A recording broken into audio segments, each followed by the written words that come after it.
Close your eyes. There's nothing you need to do right now. Nowhere else you need to be. Just let my voice carry you back. 12,000 years. The year is 10,000 BC. The Earth looks nothing like it does today. Across the northern hemisphere, vast glaciers blanket entire continents. Walls of ice, miles thick, slowly reshape the land beneath them. Sea levels are nearly 400 feet lower than they are today. Britain is still connected to mainland Europe. People can walk from Siberia to Alaska across a great land bridge. The world feels bigger, quieter, and far more unforgiving. Woolly mammoths roam endless frozen plains. Dire wolves hunt beneath cold grey skies. Saber-toothed cats move silently through the snow, and scattered across this icy wilderness. Small groups of humans fight to survive. Your ancestors, they don't know it yet, but the only world they have ever known is about to disappear forever. Hello, and welcome. If you're someone who finds it hard to fall asleep alone and enjoys drifting off while wandering through the dusty pages of history, then you're exactly where you belong. I'm really glad you're here tonight. Before we begin, I'd love to know which of my night companions is listening with me, no matter where you are in the world, or what time it is where you are. Leave a comment below and tell me your city and your local time. Every morning, one of my favorite things to do is read your comments. Seeing night companions checking in from every corner of the world reminds me that even on the quietest nights, none of us are ever truly alone. And before we dim the lights, if these peaceful journeys through history help you relax, quiet your mind after a long day, or simply make falling asleep a little easier, I'd truly appreciate it if you took just a second to like this video and subscribe. It may seem like a small gesture, but it genuinely helps this little community of night companions continue to grow, allowing me to create many more quiet journeys through history for all of us. Now, get comfortable, take a slow, deep breath, and let's return to that frozen world, a world that had remained almost unchanged for more than 100,000 years. Life had found its balance. Humans survived. Animals thrived. Even in the bitter cold, nature had settled into its own rhythm. Then, around 12,000 years ago, everything began to change, not slowly, not over countless ages, but with astonishing speed. The glaciers that had ruled the Earth for more than 100,000 years began to retreat. Ice sheets that had taken millennia to form started melting away within only a few thousand years.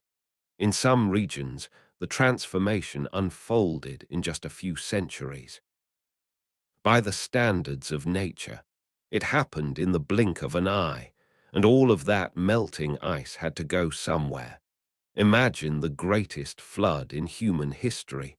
Then imagine it thousands of times larger, because that is where our story truly begins. This is the true story of the end of the Ice Age. Of course, all of that melting ice had to go somewhere.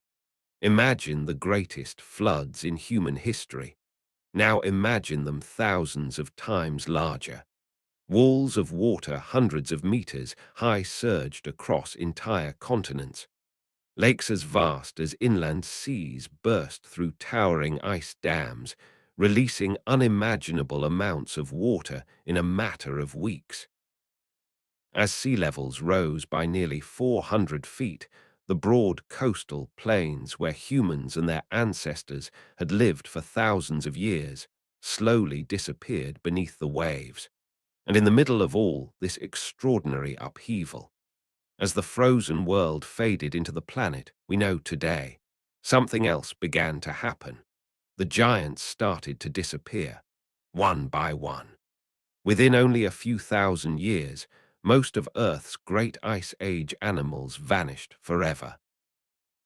The woolly mammoth, The giant ground sloth, the saber-toothed cat, the terror bird, the cave bear, the dire wolf, the giant bison.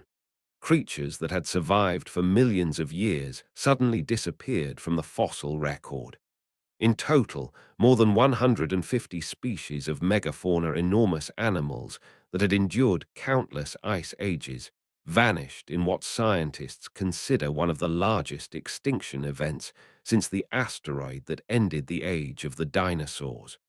But this time, there was no giant rock falling from the sky, no single catastrophic day. Instead, there were retreating glaciers, rising seas, and a planet undergoing one of the most dramatic climate transformations in its history. Together, these changes reshaped the world, and for many of its largest inhabitants, marked the beginning of the end. Yet while the giants disappeared, humanity followed a very different path. Our ancestors didn't simply survive, they adapted. They spread into new lands, their numbers slowly grew. And only a few thousand years after the Ice Age ended, they began farming, built permanent settlements, and laid the foundations of civilization itself. Every city we live in today, every road, every invention, every culture, can trace part of its story back to those extraordinary generations who lived through the end of the Ice Age. But that raises some remarkable questions. Why did the glaciers begin to melt after remaining so stable for nearly 100,000 years? What caused Earth's climate to change so dramatically? How did floods powerful enough to reshape entire continents become possible? Why did animals that had survived millions of years of changing climates disappear at this particular moment? And how did humans physically weaker than many of those giant creatures become the dominant species on Earth? The answers lie deep within Greenland's ancient ice cores. They rest inside layers of sediment at the bottom of long-forgotten lakes. They are preserved in the fossilized bones of extinct giants, and remarkably, some of the evidence is still carried inside the DNA of every person alive today. This is the story of one of the greatest climate transformations in human history. The story of how Earth changed from a frozen world into the planet we now call home. To understand how it all happened, we first need to return to the coldest chapter of the Ice Age. Around 20,000 years ago, the Earth looked completely different, not figuratively, physically different. If you could stand there today, you would struggle to recognize it as the same planet. Scientists call this period the last glacial maximum, the coldest and most severe phase of the last ice age. And this was the world our ancestors called home. To understand that world, we must first understand the ice itself, because almost every feature of Ice Age Earth was shaped by enormous continental glaciers. The glaciers we see today on mountain peaks or near the poles are only a small reminder of what once existed. The ice sheets of the last ice age covered entire continents. They stretched across millions of square kilometers. In some places, they were more than 3 kilometers thick. Their incredible weight crushed bedrock, carved valleys, reshaped mountains, and even pushed the Earth's crust downward. The greatest of these was the Laurentide ice sheet. Centered around what is now Hudson Bay, it covered nearly all of Canada before extending deep into the northern United States. Imagine an unbroken ocean of ice stretching from the Arctic Ocean all the way to present-day New York, Pennsylvania, and the Great Lakes. In some regions, the ice rose more than 3 kilometers above the land below. Across the Atlantic, the Fennoscandian ice sheet buried much of northern Europe beneath another vast blanket of ice. Britain, Scandinavia, northern Germany, and Poland all lay frozen beneath it. The weight was so enormous that even today, thousands of years after those glaciers melted, parts of Scandinavia are still slowly rising as the Earth's crust continues to recover. Across Asia, Siberia and many of the great mountain ranges remained locked beneath extensive ice fields. The glaciers of the Himalayas dwarfed those we see today. Far to the south, vast ice sheets spread northward from Antarctica, covering Patagonia and the southern Andes. All of this ice tells us one important thing.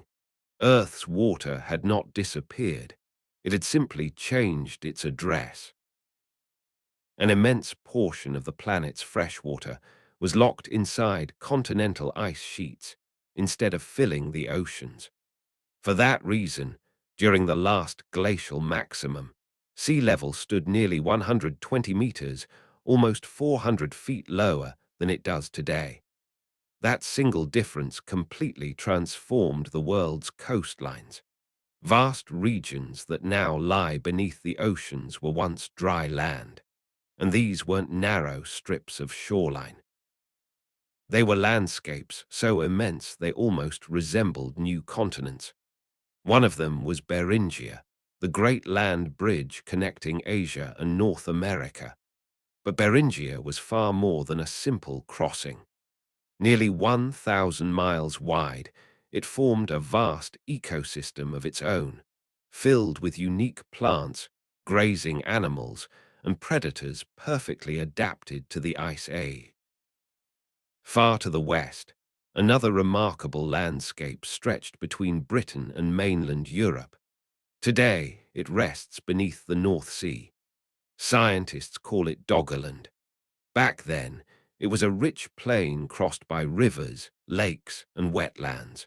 For Ice Age hunters, it was one of the most productive landscapes on Earth, where enormous herds of grazing animals wandered across open grasslands and fresh water was never far away.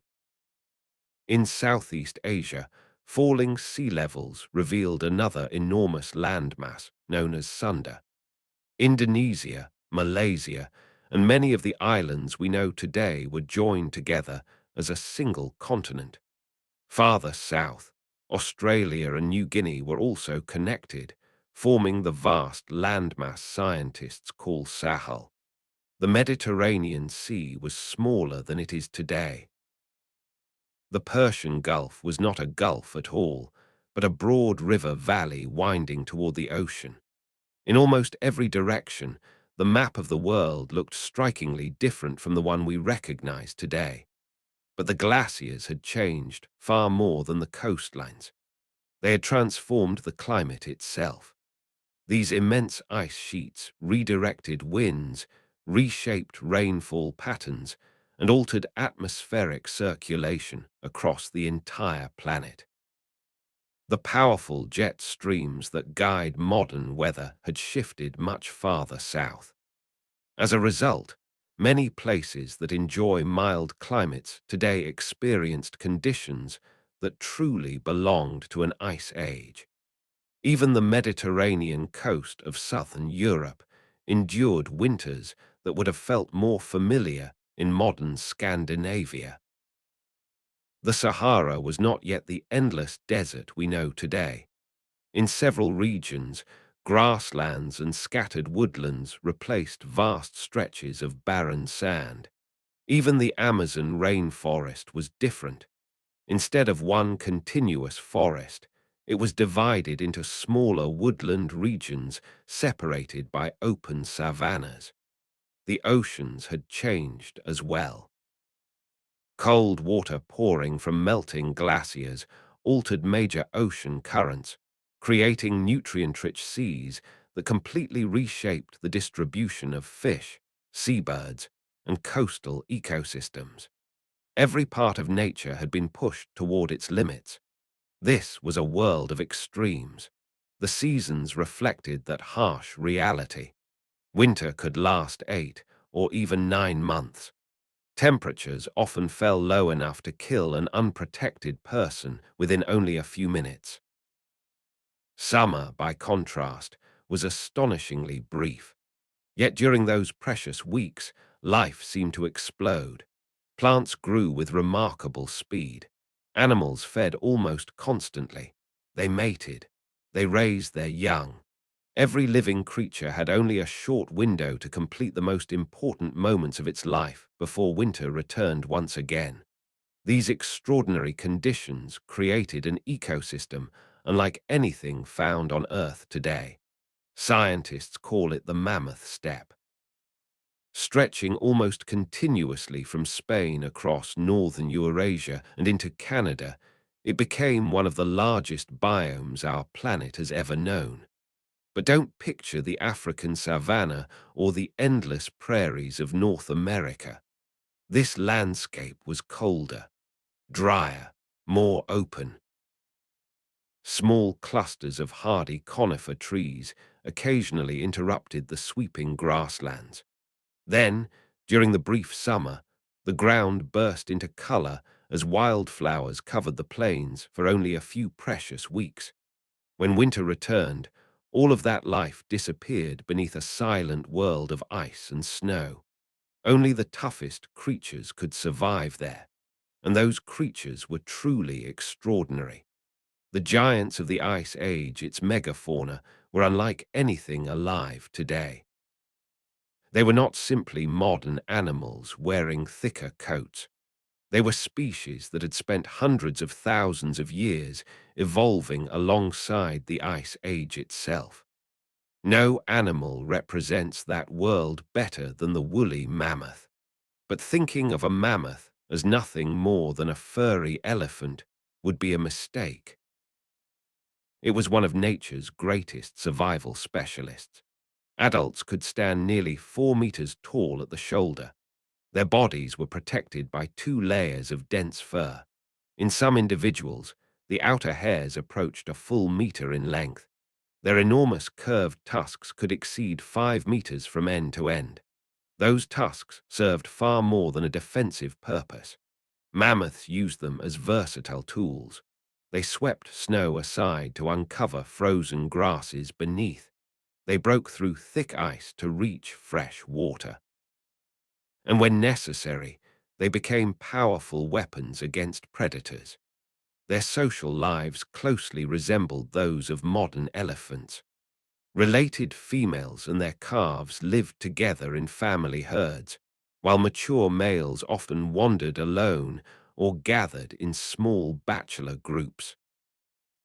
Their migrations, however, were even more remarkable. Every year they traveled hundreds of kilometers, following the brief burst of plant growth across the mammoth steppe with astonishing precision. Yet mammoths were only one part of this immense ecosystem. Sharing those frozen grasslands was another magnificent giant, the woolly rhinoceros. Some individuals approached 3 tons in weight and carried 2 impressive horns, the front horn sometimes growing well over a meter long. Like the mammoth, it was covered in a thick coat of insulating fur. Its personality, however, was very different. While mammoths depended on cooperation and family groups, woolly rhinoceroses usually lived alone and had a reputation for being fiercely aggressive. Cave paintings and fossil evidence suggest that even the largest predators approached them with extreme caution. Cave paintings and remarkably well-preserved fossil remains suggest that even the largest predators approached these powerful animals with caution. And of course, the predators of the Ice Age were every bit as extraordinary as the creatures they hunted. Among the most famous were the saber-toothed cats. They were specialists, perfectly evolved to bring down enormous prey. And they were not just a single species. Several different kinds of saber-toothed cats shared the Ice Age world at the same time. Their legendary canine teeth, reaching nearly 20 centimeters or about 8 inches in length, were not designed to bite and hold prey the way modern cats do. Instead, they functioned almost like precision surgical instruments. They first pinned an animal to the ground with their immensely powerful forelimbs. Then, using the strength of their neck muscles, they delivered a single, carefully placed strike aimed at the throat or the major blood vessels. Across Europe and Asia, another formidable predator ruled the plains, the cave lion. Larger and more powerfully built than today's African lion, these great cats hunted cooperatively in prides. Their prey was not zebra or antelope. They targeted young mammoths, bison, wild horses, and whenever the opportunity arose, young woolly rhinoceroses. Fossil skeletons reveal that cave lions possessed heavier bones and far more robust bodies than modern lions. Many scientists believe this extraordinary strength allowed them to overpower animals far larger than any lion hunts today. Across the frozen grasslands of North America, another predator dominated the landscape, the dire wolf. Despite its familiar appearance, it was not simply a larger version of the modern grey wolf. It was an entirely different species, heavier, more muscular, and equipped with remarkably powerful jaws. While modern wolves usually exhaust their prey during long pursuits, dire wolves appear to have relied on overwhelming force. Like modern hyenas, they crushed bones with tremendous bite strength, gaining access to the rich marrow hidden inside. Yet the Ice Age offered far more than mammoths and rhinoceroses. Its grasslands supported an astonishing variety of giant herbivores. Among the most remarkable were the giant ground sloths. When standing upright, some reached nearly 6 meters or 20 feet in height. They fed on leaves and branches high above the ground. Despite their name, they were anything but slow and helpless. Reconstructed skeletons and muscle attachments reveal enormously powerful forelimbs. Armed with gigantic claws, they were fully capable of defending themselves against even the largest predators when necessary. Another of the Ice Age's most unusual inhabitants was the glyptodon. Resembling an enormous armadillo, some individuals grew to the size of a small automobile. Their backs were protected by a massive armored shell made from thousands of interlocking bony plates. This remarkable natural shield made them extremely difficult prey for almost any predator. Along Ice Age rivers, giant beavers built enormous dams and lodges. Across the open plains, giant bison with horn spans exceeding 2 meters traveled in vast herds. Europe's caves sheltered another giant altogether, the cave bear. Although related to modern bears, it was a distinct species. Generation after generation returned to the very same caves to hibernate, leaving behind enormous accumulations of bones that archaeologists continue to discover today. Despite their intimidating size, cave bears appear to have relied primarily on a plant-based diet. Even so, disturbing an animal of such immense strength would have been an extraordinarily dangerous mistake. On the opposite side of the world, Australia was home to creatures unlike anything found elsewhere. One of them was Diprotodon, the largest marsupial ever known to have lived. Resembling an enormous wombat, it could weigh as much as 3 tons. Another was Thylacoleo, often called the marsupial lion. Relative to its body size, its bite force may have been greater than that of any predatory mammal that has ever lived. Some researchers even believe its jaws were more powerful than those of the famous saber-toothed cats. Yet remarkable as these animals were, none of them lived in isolation. Every creature in this extraordinary ecosystem, from the smallest rodent to the largest mammoth, played a role in maintaining the delicate balance of life. The megafauna were not merely inhabitants of this frozen world. They were its engineers. Mammoths knocked down trees, preventing forests from overtaking the open grasslands and creating habitats where enormous grazing herds could flourish. Their dung fertilized the soil. The seeds they carried spread plants across hundreds of kilometers, and when they died, their immense bodies fed countless scavengers while returning vital nutrients to the land. The mammoth steppe itself was unlike the tundra we know today. Modern tundra is often waterlogged, marshy, and relatively poor in plant diversity. The Ice Age steppe was far drier, far richer, and astonishingly productive.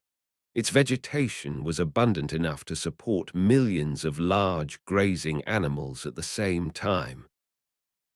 Low rainfall, intense cold, and constant grazing pressure favored tough grasses, sedges, and hardy flowering plants. These species had evolved to survive both months of freezing temperatures and relentless feeding by enormous herbivores. And then, there were the humans. Human beings had become part of this remarkable world, not simply as survivors, but as one of its most successful predators. By around 20,000 years ago, our ancestors had spread across almost every Ice Age environment, from the edges of the great glaciers to the tropical regions farther south. Yet there was one important difference between those people and us. It was not biological. They were anatomically modern humans, just as we are today. They possessed the same intelligence, the same capacity for language, the same ability to imagine, learn, and solve problems. The real difference lay in their culture. After countless generations living in Ice Age conditions, they had become true masters of survival. Through remarkable technology, cooperation, and highly refined hunting strategies, they had transformed themselves into some of the most effective hunters the world had ever seen. Across Europe, human communities built remarkably sophisticated shelters from the bones of mammoths. These were not simple windbreaks or temporary camps.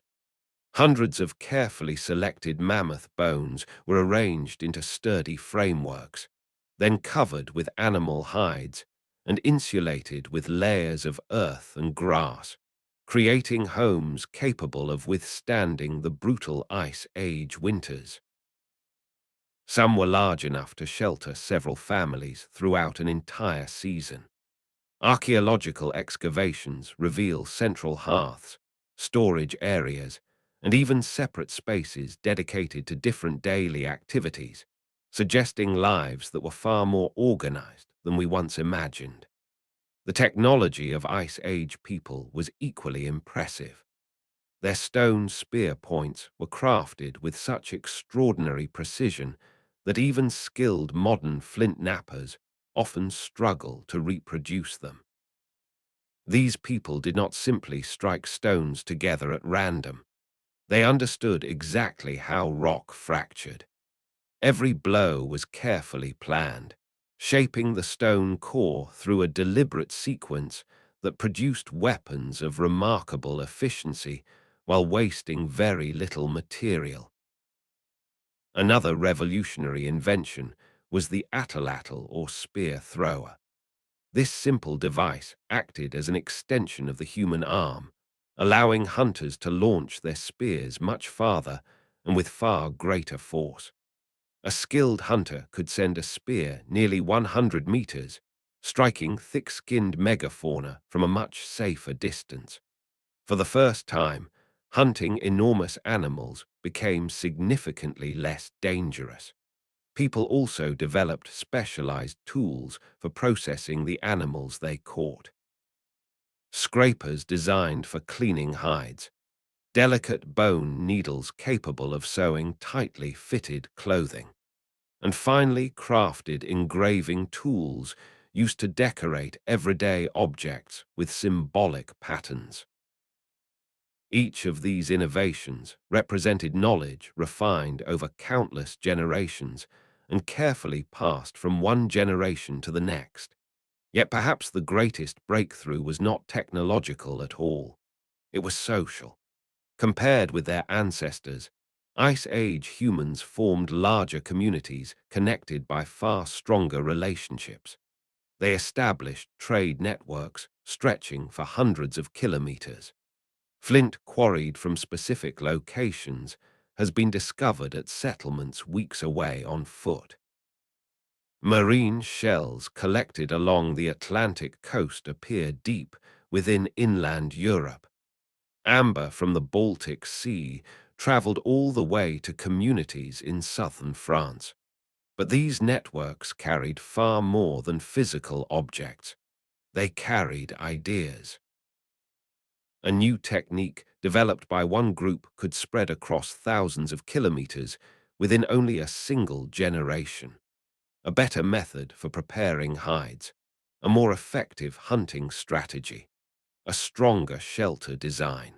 Knowledge no longer remained isolated.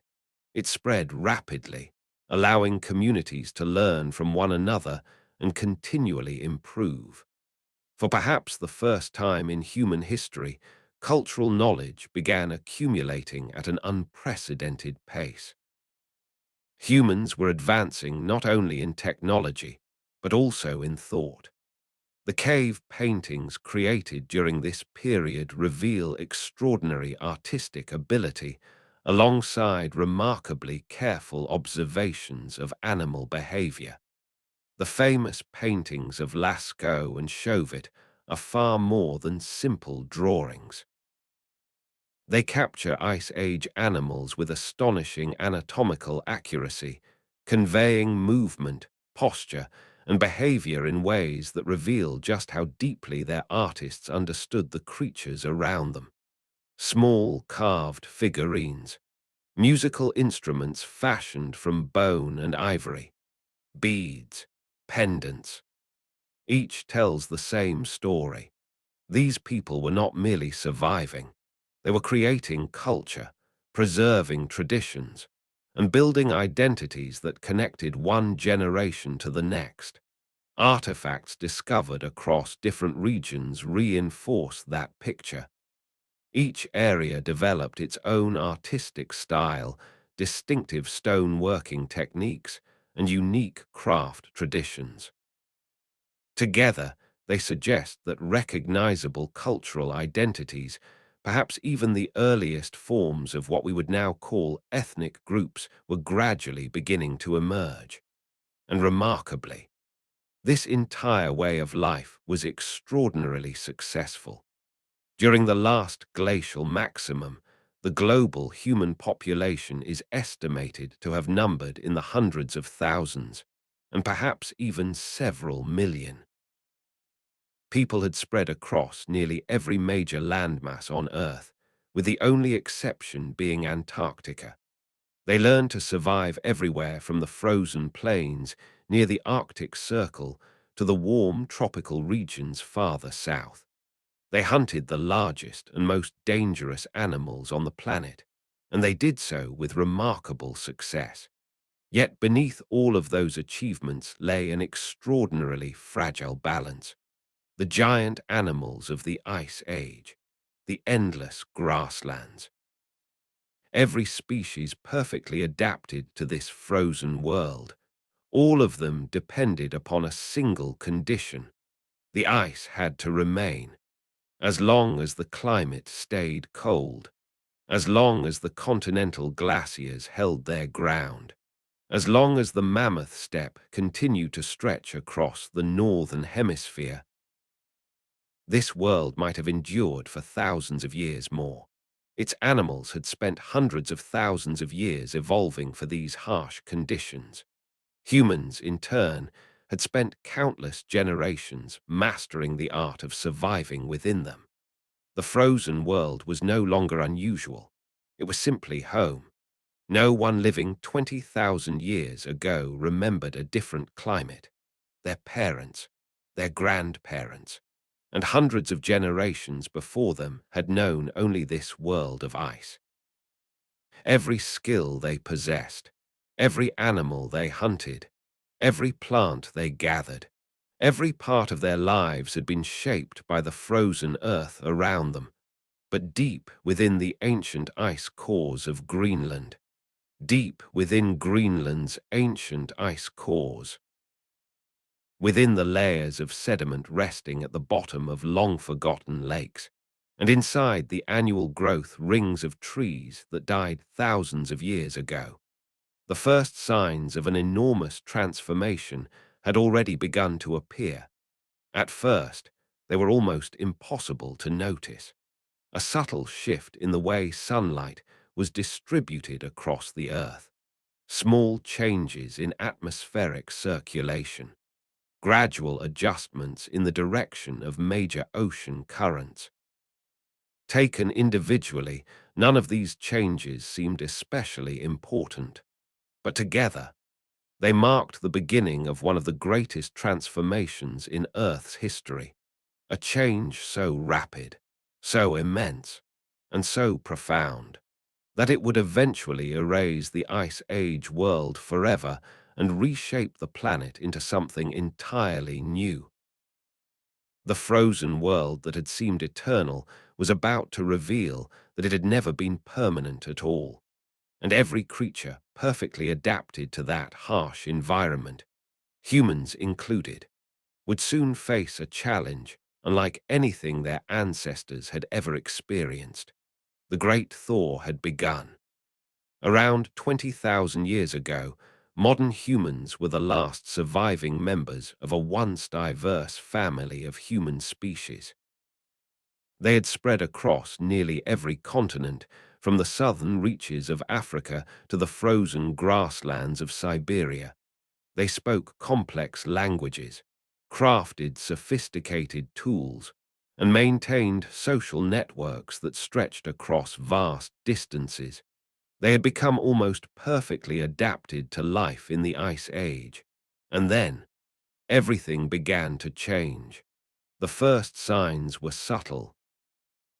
There was no single day that announced the end of the Ice Age, no single catastrophe that changed the world overnight. Earth's climate had always fluctuated. Cold periods were followed by milder ones, only for the bitter cold to return again. To the people and animals living at the time, these early changes probably seemed like nothing out of the ordinary. But this time, the transformation would be different, different on a truly extraordinary scale. The real cause of what was about to happen was not found on the Earth's surface. It lay far beyond it, in the planet's journey through space. A remarkable cosmic mechanism, one completely invisible to the people living below, was quietly reshaping the future of life on Earth. Today, scientists know this process as the Milankovitch cycles. The idea was first explained in the 1920s by the Serbian mathematician Milutin Milankovic. Rather than a single cycle, it is the combination of three slow and predictable movements. Each one subtly changes the Earth's orbit or the orientation of its axis, altering how much sunlight reaches different parts of the planet over thousands of years. The first is known as eccentricity. The Earth's path around the Sun is not a perfect circle. Over time, it slowly shifts between being more circular and more elliptical. One complete cycle takes roughly 100,000 years. When the orbit becomes more elliptical, the Earth's distance from the Sun changes more dramatically throughout the year, making seasonal contrasts stronger. The second cycle involves the tilt of the Earth's axis, also called obliquity. Today, our planet is tilted by about 23, 5 degrees. But that angle is not fixed. Over a period of about 41,000 years, it slowly varies between approximately 22, 1 and 24, 5 degrees. A greater tilt produces more extreme seasons. A smaller tilt creates milder ones. The third cycle is called precession. Much like a spinning top that slowly begins to wobble, the Earth's axis gradually changes direction as it rotates. Completing one full wobble takes about 26,000 years. This subtle motion determines which hemisphere is tilted toward the Sun at different points in the Earth's orbit. By themselves, none of these cycles is powerful enough to transform the planet. But from time to time, they reinforce one another. When that happens, the Earth's climate can be pushed toward a new ice age, or begin emerging from one. For the past 2.5 million years, this has been one of the primary forces driving the planet's long-term climate. When these cycles reduce the amount of summer sunlight reaching the northern hemisphere, glaciers slowly expanded. Snow that fell during winter no longer melted completely in summer. Year after year, it accumulated.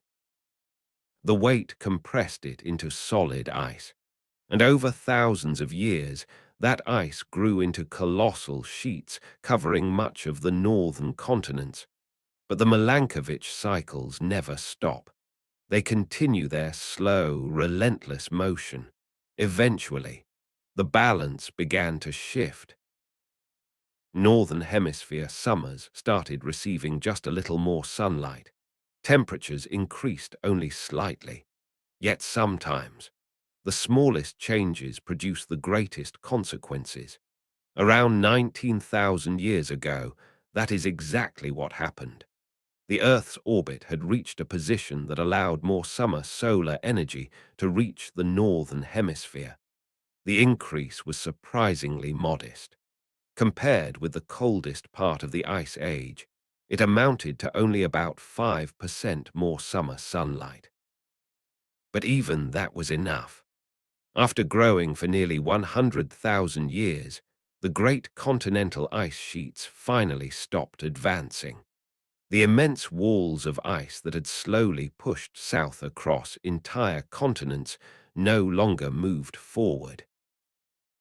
For the first few thousand years, the change was almost impossible to see. The glaciers were no longer growing, but they had not yet begun to shrink rapidly either. They simply remained where they were, vast, silent, towering walls of ice that still seemed as though they would last forever. If you had been an ordinary person living around 20,000 years ago, you probably would have noticed nothing unusual. The world was still frozen. The winters were still unforgiving. The enormous ice sheets still dominated the horizon. Everything appeared exactly as it always had. Yet beyond human perception, a profound change was already underway. Each summer, the amount of ice that melted had begun to exceed by only the slightest margin the amount of new ice formed during winter. At first, the difference measured only a few centimeters, but in nature, the greatest transformations often begin with the smallest changes. Tiny streams of meltwater started flowing from the edges of the glaciers. Those streams gradually became rivers. The rivers carved new channels through the land. Each new channel allowed meltwater to drain even faster, which in turn accelerated the melting just a little more. It was a slow but relentless chain reaction. By around 18,000 years ago, the evidence could no longer be ignored. The ice sheets were truly beginning to shrink. Water that had been locked inside the glaciers for thousands of years was returning to the oceans, and sea level was slowly beginning to rise. From a human perspective, however, the change still seemed remarkably gradual. Perhaps only a single meter of sea level rise over an entire century. Perhaps glaciers retreating only a few kilometers in a year in some regions. To the people living through it, there was little reason for alarm, but the process had begun. The great thaw no longer seemed reversible. Everything suggested that the Earth was steadily moving toward the warm period we live in today. The Milankovitch cycles pointed in exactly that direction. Over the next several thousand years, the glaciers should have continued melting at a slow and predictable pace. But then, something happened that no one expected. Around 12,900 years ago, just as the planet seemed well on its way toward warming, the climate suddenly lurched back toward Ice Age conditions. And it happened not over thousands of years, but perhaps within only a few decades. Across much of the northern hemisphere, temperatures plunged once again to near glacial levels. The retreat of the ice sheets came to an abrupt halt. In some places, they even began advancing once more. Scientists call this extraordinary episode the Younger Dryas.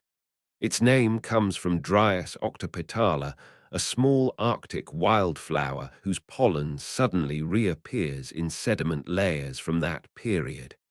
The name sounds gentle, almost peaceful, but the event itself was anything but.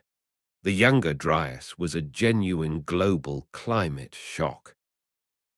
For roughly 1,000 years, this sudden return to cold conditions interrupted the natural warming that the Milankovitch cycles had set in motion. Even today, scientists cannot say with complete certainty what caused it. There are several explanations. Some are supported by compelling evidence, yet the evidence does not always agree. Some findings contradict one another. Others continue to fuel lively scientific debate. For that reason, the Younger Dryas remains one of the greatest unsolved mysteries in paleoclimatology. And solving that mystery is important not only for understanding the past, but also for understanding whether a similar event could ever happen again. The leading explanation centers on the enormous system of ocean circulation in the North Atlantic. This vast network of currents connects the world's oceans and is driven largely by differences in water density. Warm, salty water flows northward from the tropics. As it reaches the polar regions, it cools. Its density increases. Eventually, it sinks into the deep ocean. That sinking motion continuously pulls more warm water northward, keeping the entire circulation system in motion. But what would happen if an enormous volume of fresh water suddenly poured into the North Atlantic? Fresh water is less dense than salt water. It does not sink as readily.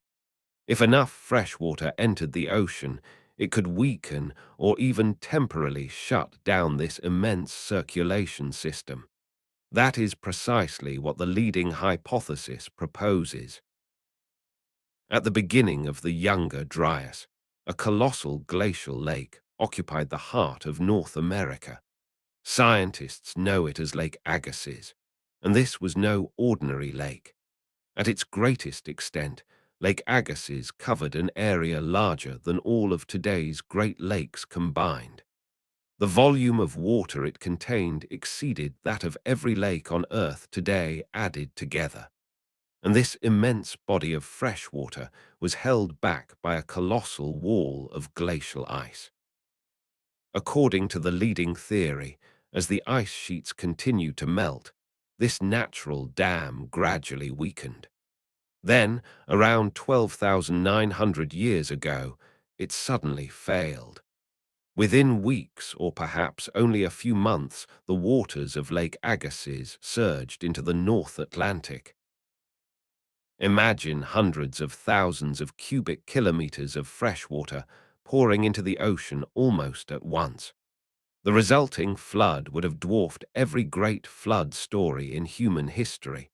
And if this theory is correct, that extraordinary pulse of fresh water disrupted the Atlantic's great ocean circulation, causing the northern hemisphere to cool with astonishing speed.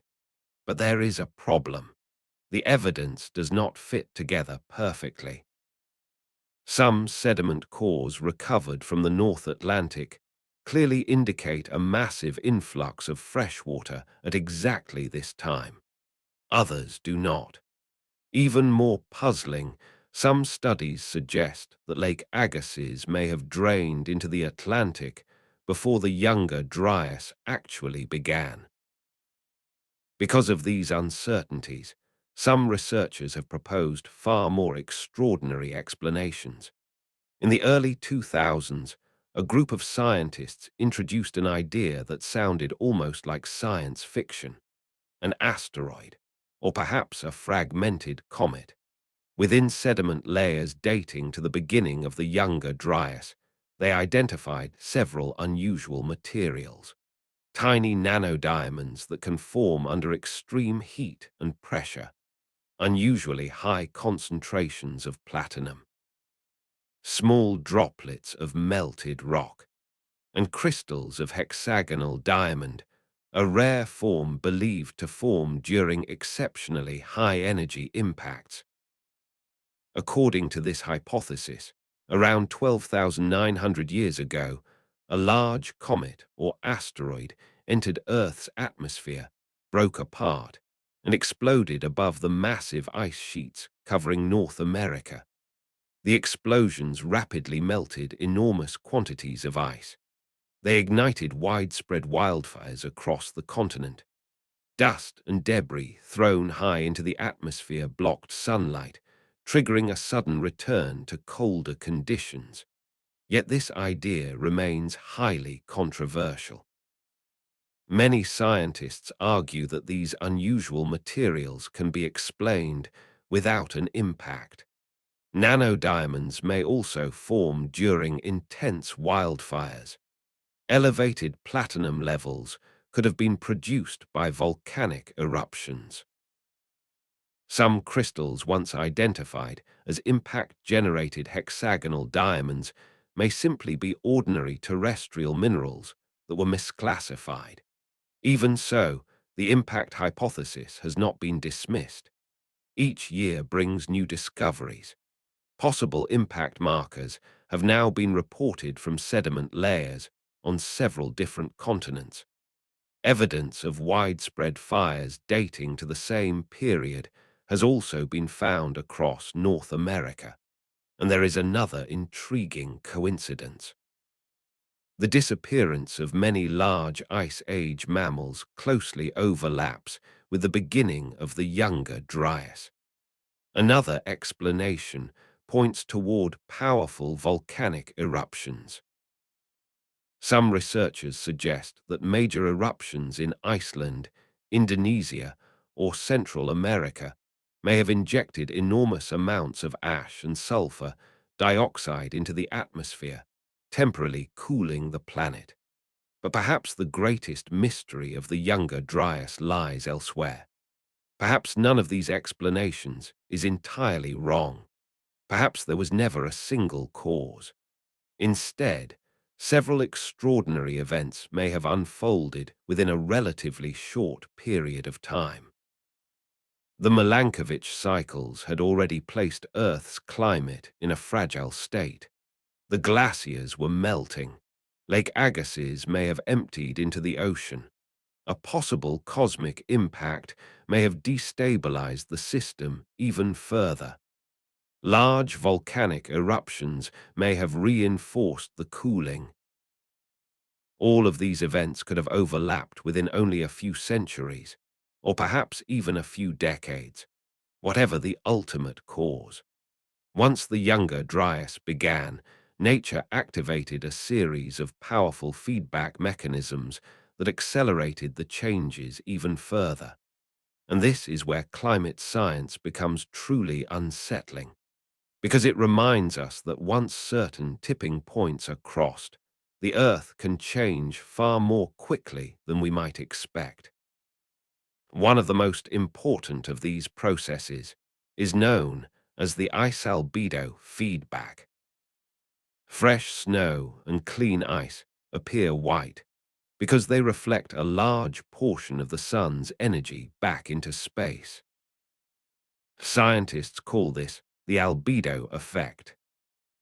As the Younger Dryas cooled the planet once again, landscapes that had briefly become exposed tundra or bare ground were covered once more by snow and expanding ice. Those bright new surfaces reflected even more sunlight. That caused temperatures to fall a little further. Lower temperatures allowed even more snow to accumulate. More snow reflected even more sunlight, and a self-reinforcing cycle of cooling took hold. But feedback mechanisms do not strengthen only cold climates. When the Younger Dryas finally came to an end, another powerful process began working in the opposite direction. This time, the key lay beneath the ground. Across vast regions of Siberia, Canada, and Alaska, enormous areas of permafrost ground that had remained frozen year-round for thousands of years held countless remains of ancient plants and animals, perfectly preserved within the ice. When that frozen ground finally began to thaw, another invisible process quietly began. As the frozen ground thawed, microorganisms buried within the soil became active once again. They began breaking down the ancient plants and animals that had remained trapped in the permafrost for thousands of years. As they did, they released carbon dioxide, and more importantly, methane. Methane is an extraordinarily powerful greenhouse gas. Over short periods, it traps far more heat than carbon dioxide. As a result, when the Younger Dryas finally came to an end and the planet began warming once again, thawing permafrost may have released enormous quantities of greenhouse gases, accelerating the warming even further. Evidence from Greenland's ice cores supports this idea. Shortly after the Younger Dryas ended, atmospheric methane concentrations almost doubled. Another powerful feedback mechanism involved the oceans themselves. When the great circulation system of the North Atlantic weakened during the Younger Dryas, the effects extended far beyond the northern hemisphere. Tropical rain belts shifted. Wind patterns over the Atlantic changed.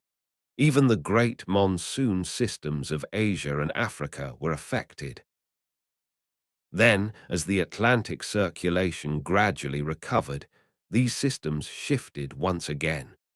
The result was a cascade of major climate changes occurring simultaneously across different parts of the world. Forests also played an important role in this chain of events.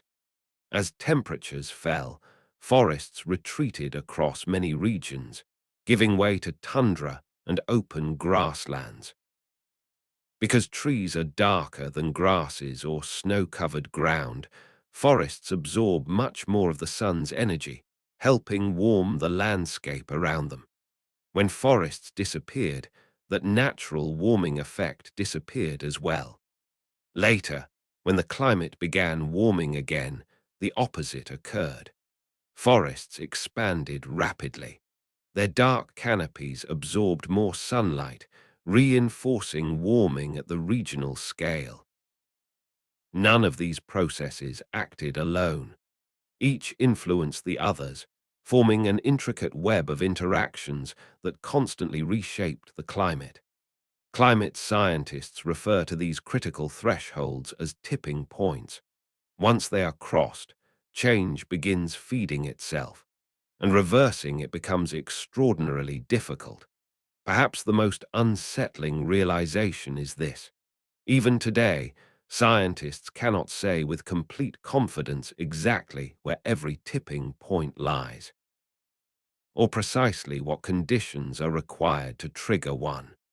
The Younger Dryas revealed that Earth's climate can sometimes shift into an entirely different state with astonishing speed, and those changes cannot be explained simply by the slow movements of Earth's orbit alone. But how do we know all of this? How can we reconstruct events that unfolded more than 12,000 years ago in such remarkable detail? The answer lies in one of the greatest detective stories in modern science. Researchers do not rely on a single piece of evidence. Instead, they combine many completely independent sources of information, gradually rebuilding the past one clue at a time. Among the most valuable of these are ice cores.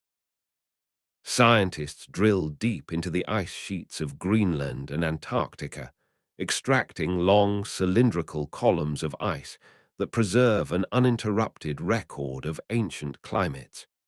Each year's snowfall forms a new layer. Over thousands of years, those layers accumulate like pages in Earth's own climate diary. By counting them, scientists can establish precise dates.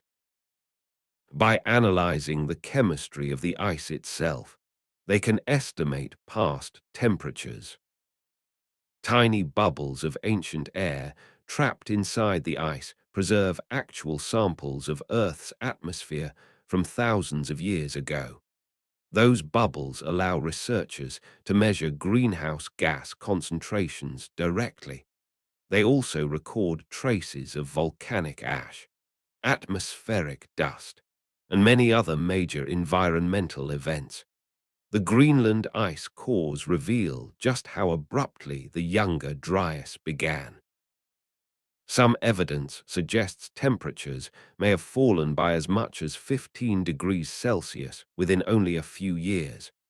The same layers show methane concentrations dropping while atmospheric dust increased dramatically as vegetation retreated across the landscape. Then, roughly 1,200 years later, the pattern suddenly reversed. Temperatures climbed rapidly once again. Some studies even suggest that much of the lost warmth may have returned within only a few years.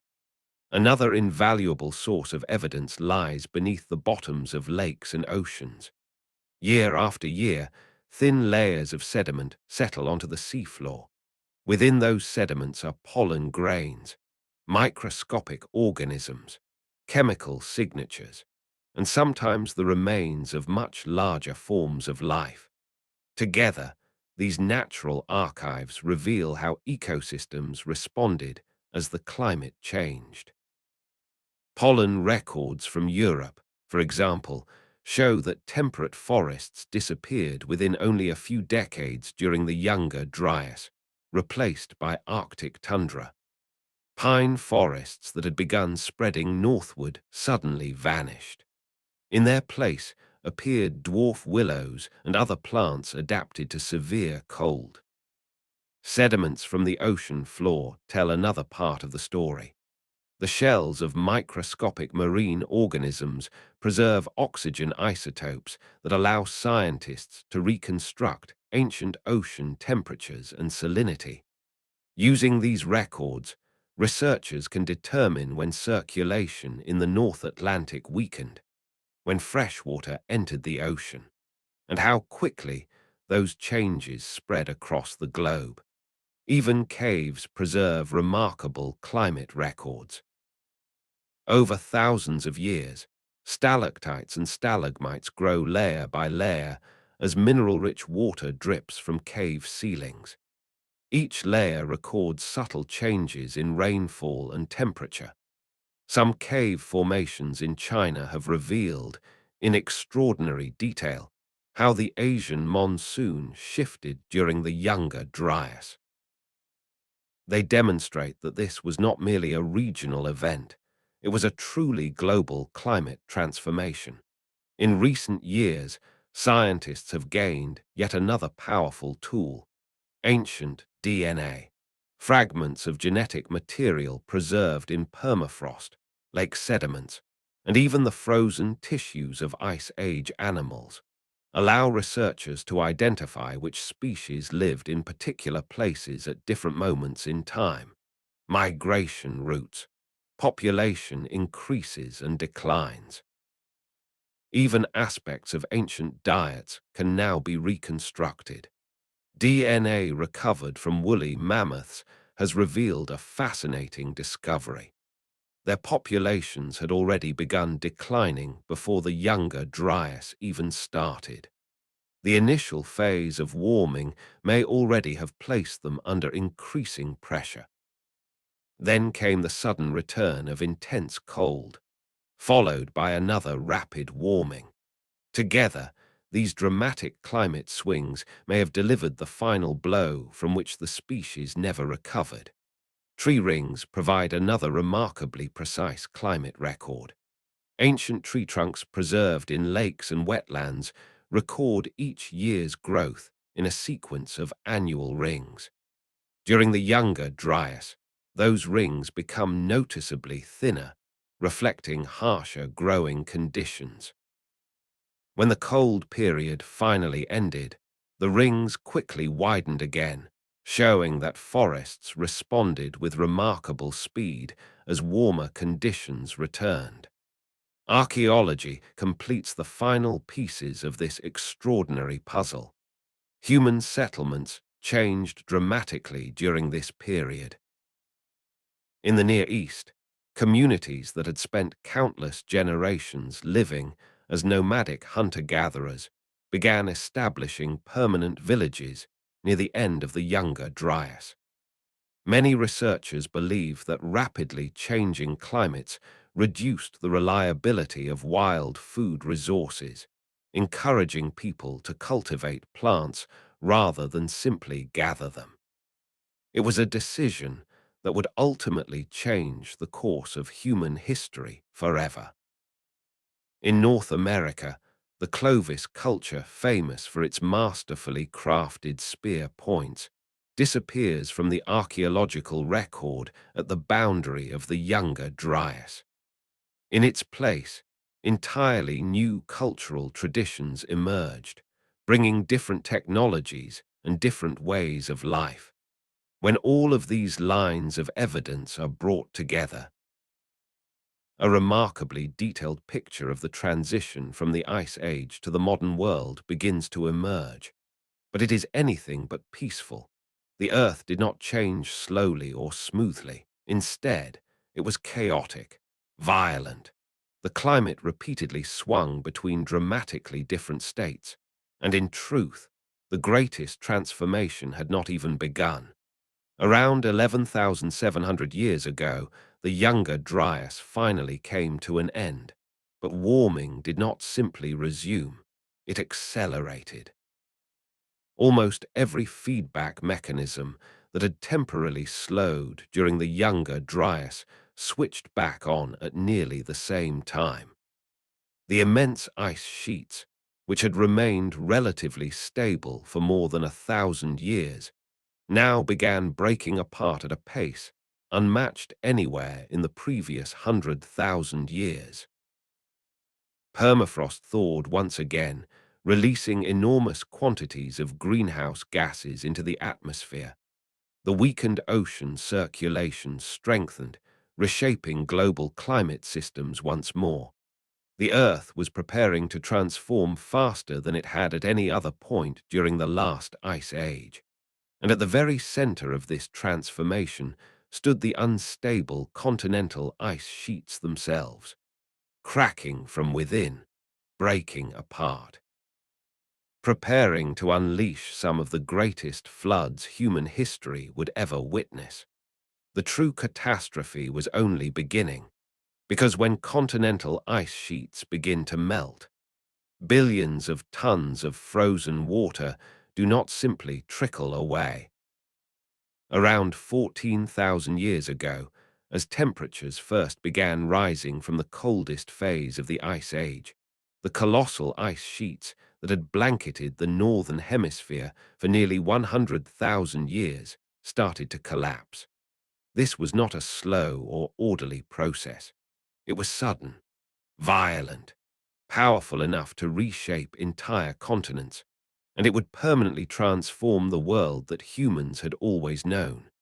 To appreciate its scale, you first have to imagine the size of what was melting. We are not talking about ice cubes in a glass. We are talking about continental ice sheets more than 3 kilometers thick. The Laurentide ice sheet alone stretched from the Arctic Ocean south to what is now New York. From the Atlantic coast in the east to the Rocky Mountains in the west, it covered millions of square kilometers. If every drop of water trapped within it had reached the oceans, global sea level would have risen by roughly 60 meters. And now, that enormous structure was beginning to fall apart. But there was another problem.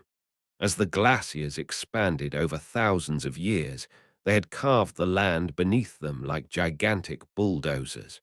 They excavated vast depressions, broad valleys, immense natural basins.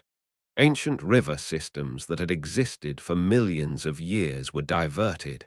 Some were blocked completely. As a result, much of the meltwater could not immediately reach the sea.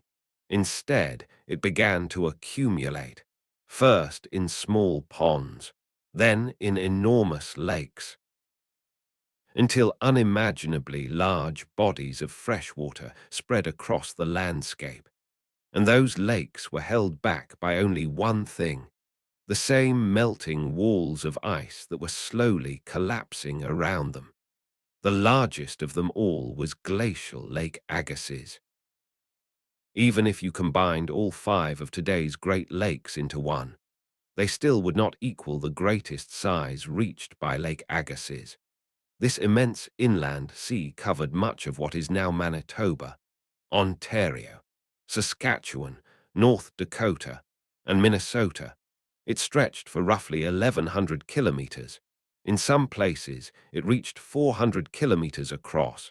In others, it exceeded 600 meters in depth. It contained more fresh water than all of Earth's modern lakes combined. And every drop of that water was held behind a melting wall of ice. Pause for a moment and picture that. A body of water larger than the Black Sea, contained by nothing more than a frozen barrier that was already beginning to weaken. The astonishing part is that the ice dam did not even need to melt completely. A single crack would have been enough. One small weakness. The unimaginable pressure of the water behind it would do the rest.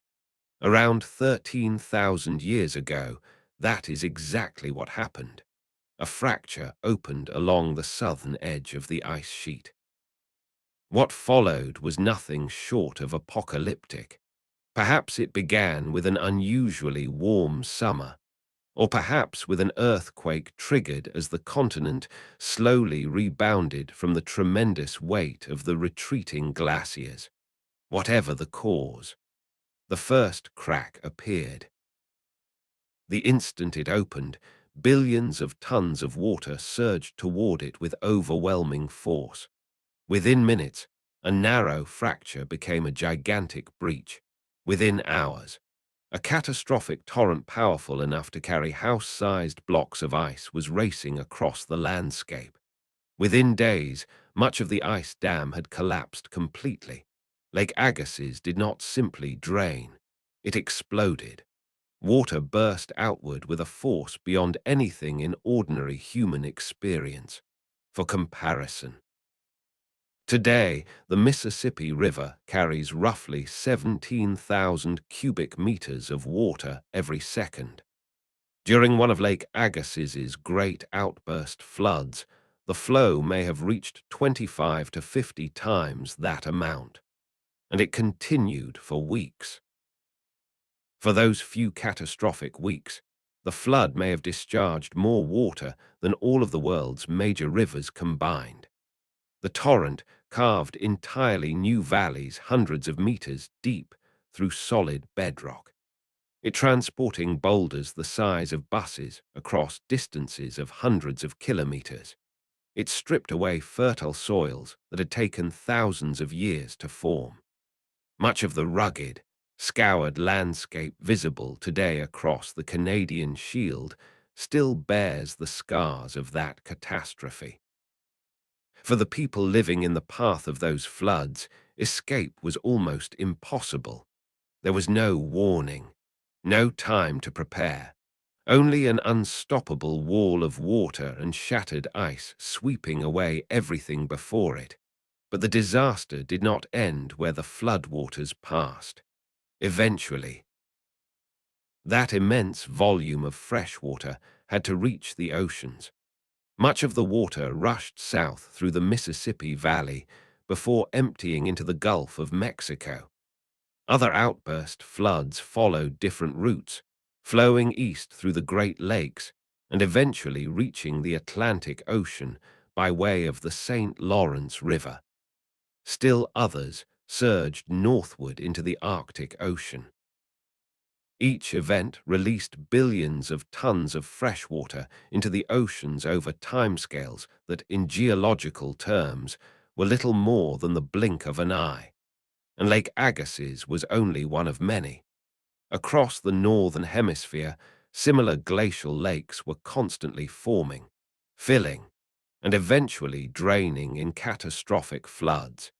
Each carried the potential for immense destruction. In the Pacific Northwest, however, an even more extraordinary series of disasters unfolded. This time, the central figure was glacial Lake Missoula. It was smaller than Lake Agassiz, but its location made it even more destructive. The lake formed in what is now western Montana, trapped behind an immense wall of ice created by the Cordilleran ice sheet, which stretched southward from Canada. Whenever the climate warmed slightly, the ice dam collapsed. The lake emptied within only a few days. Then temperatures dropped again. The ice dam reformed. The lake filled once more, and the catastrophe repeated itself. This cycle occurred at least 40 times over roughly 3,000 years. Each Missoula flood released nearly 2,000 cubic kilometers of water in only a matter of days. As the floodwaters rushed through narrow mountain valleys, they reached speeds approaching 100 kilometers per hour. When they burst into the broad Columbia Basin of present-day Washington state, they temporarily created an inland sea covering nearly 8,000 square kilometers. In places, that temporary sea was hundreds of meters deep, and then, in less than a week, it disappeared. The power of these floods is almost beyond imagination. They carved valleys more than 1,000 meters deep. They created waterfalls nearly 3 times taller than Niagara Falls waterfalls that existed for only a few days before vanishing forever. They sculpted the enormous amphitheater-shaped valleys known today as coulees.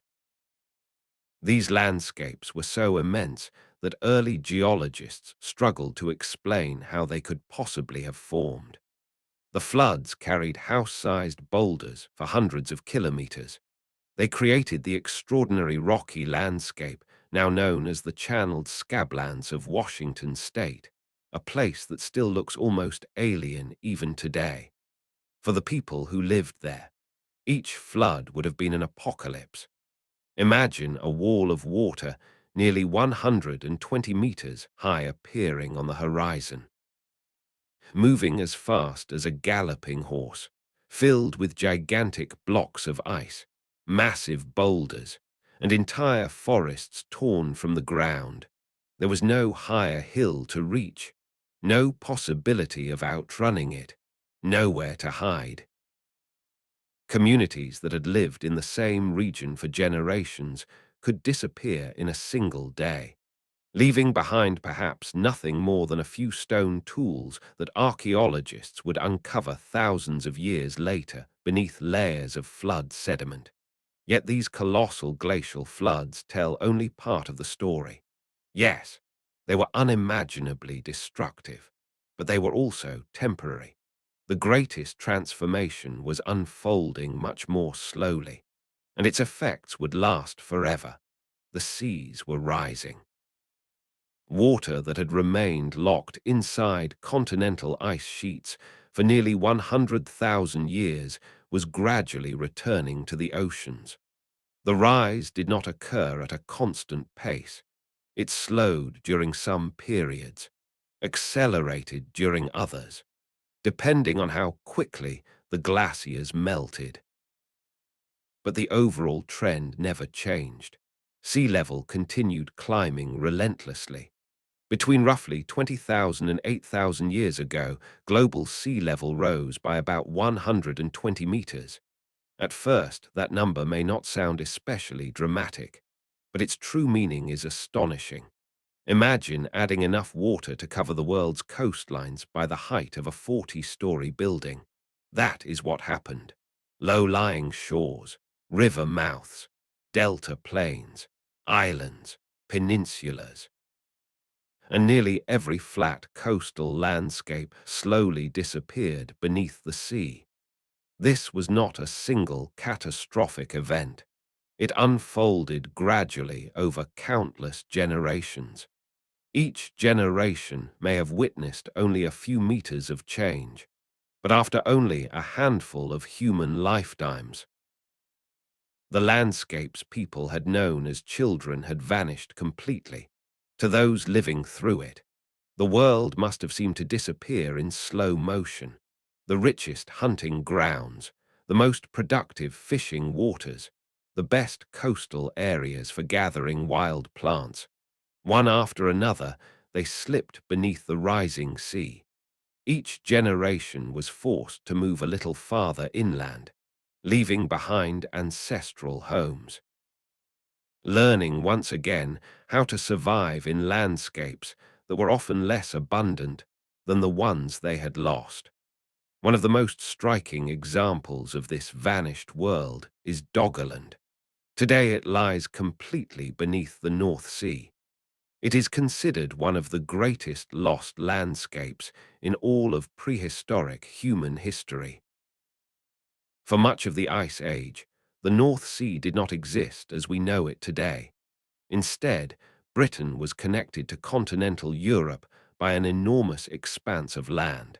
And this was no frozen wasteland. It was a rich and thriving landscape. Broad river valleys, wetlands, forests, rolling hills, and exceptionally fertile habitats filled with life. Archaeological evidence suggests that Doggerland may have been one of the most densely populated regions of Mesolithic Europe. It was, in many ways, the true heart of northern Europe. Rivers that now flow separately into the North Sea, including the Thames, the Rhine, and the Seine, once joined together across Doggerland, forming a single vast river system that flowed northward.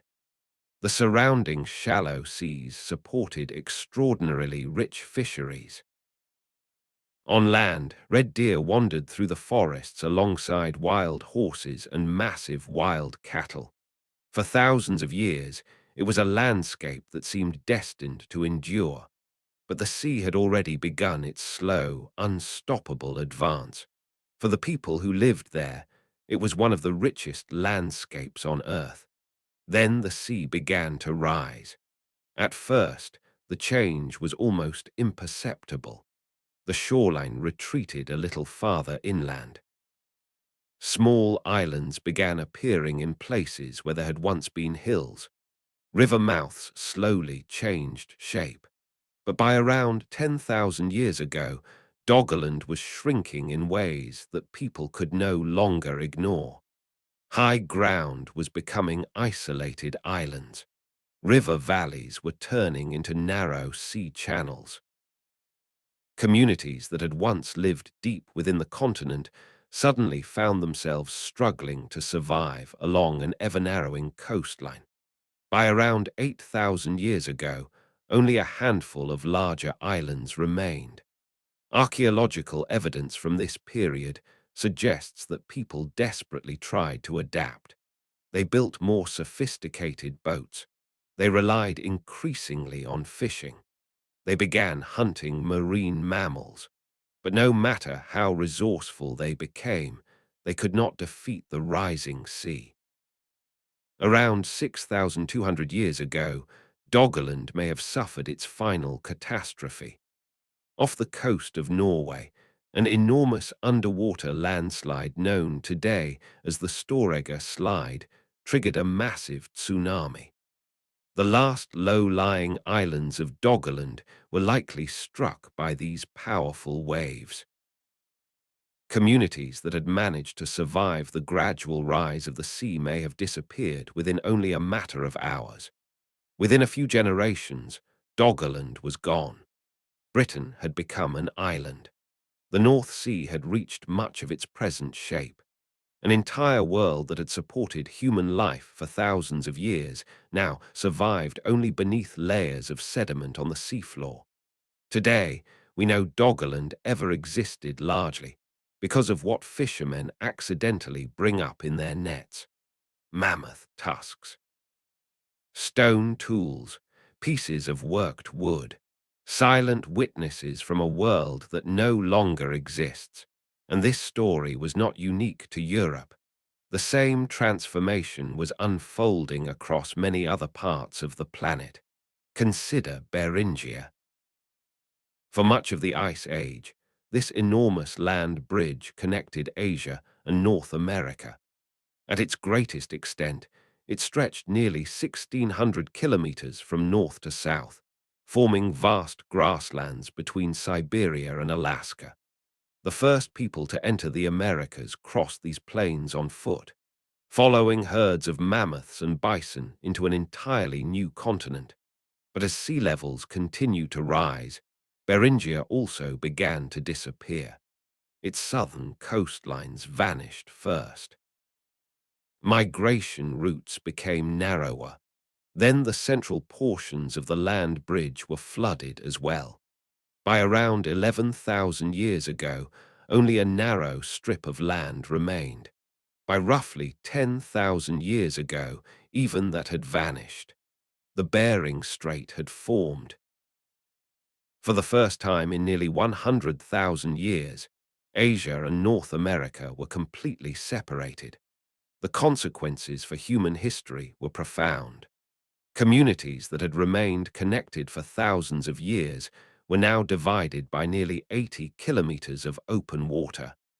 The exchange of genes slowed dramatically. Cultural contact faded. From that point onward, the peoples of the Americas and those of Asia largely followed separate historical paths, all because the glaciers melted and the oceans rose. One of the most intriguing consequences of rising sea levels may have unfolded around the Black Sea. Today, the Black Sea is connected to the Mediterranean through the Bosporus Strait. But for much of the Ice Age, when sea levels were far lower, it existed as a vast freshwater lake completely isolated from the outside world. Its water level was controlled by the rivers flowing into it and lay roughly 150 meters below the Mediterranean. As the glaciers melted, however, the Mediterranean continued rising. According to the Black Sea flood hypothesis, proposed by geologists Walter Pittman and William Ryan, around 7,600 years ago the Mediterranean finally overtopped the natural barrier at the Bosporus. What followed may have inspired some of humanity's oldest flood legends. Seawater poured into the Black Sea basin, not gradually, but in a torrent unlike anything people had ever witnessed. Some estimates suggest that the volume of water rushing through the Bosporus reached nearly 200 times the flow of Niagara Falls. The roar may have been audible from hundreds of kilometers away. The level of the Black Sea may have risen by roughly 15 centimeters every day.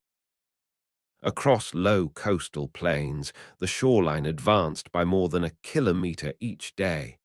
For the people living there could have been no explanation. This was not a seasonal flood. It was a flood that never retreated. The ocean was reclaiming land. Every day, every week. It moved a little farther inland. Settlements, fields, fishing camps, hunting grounds. One after another disappeared beneath saltwater. Freshwater ecosystems collapsed.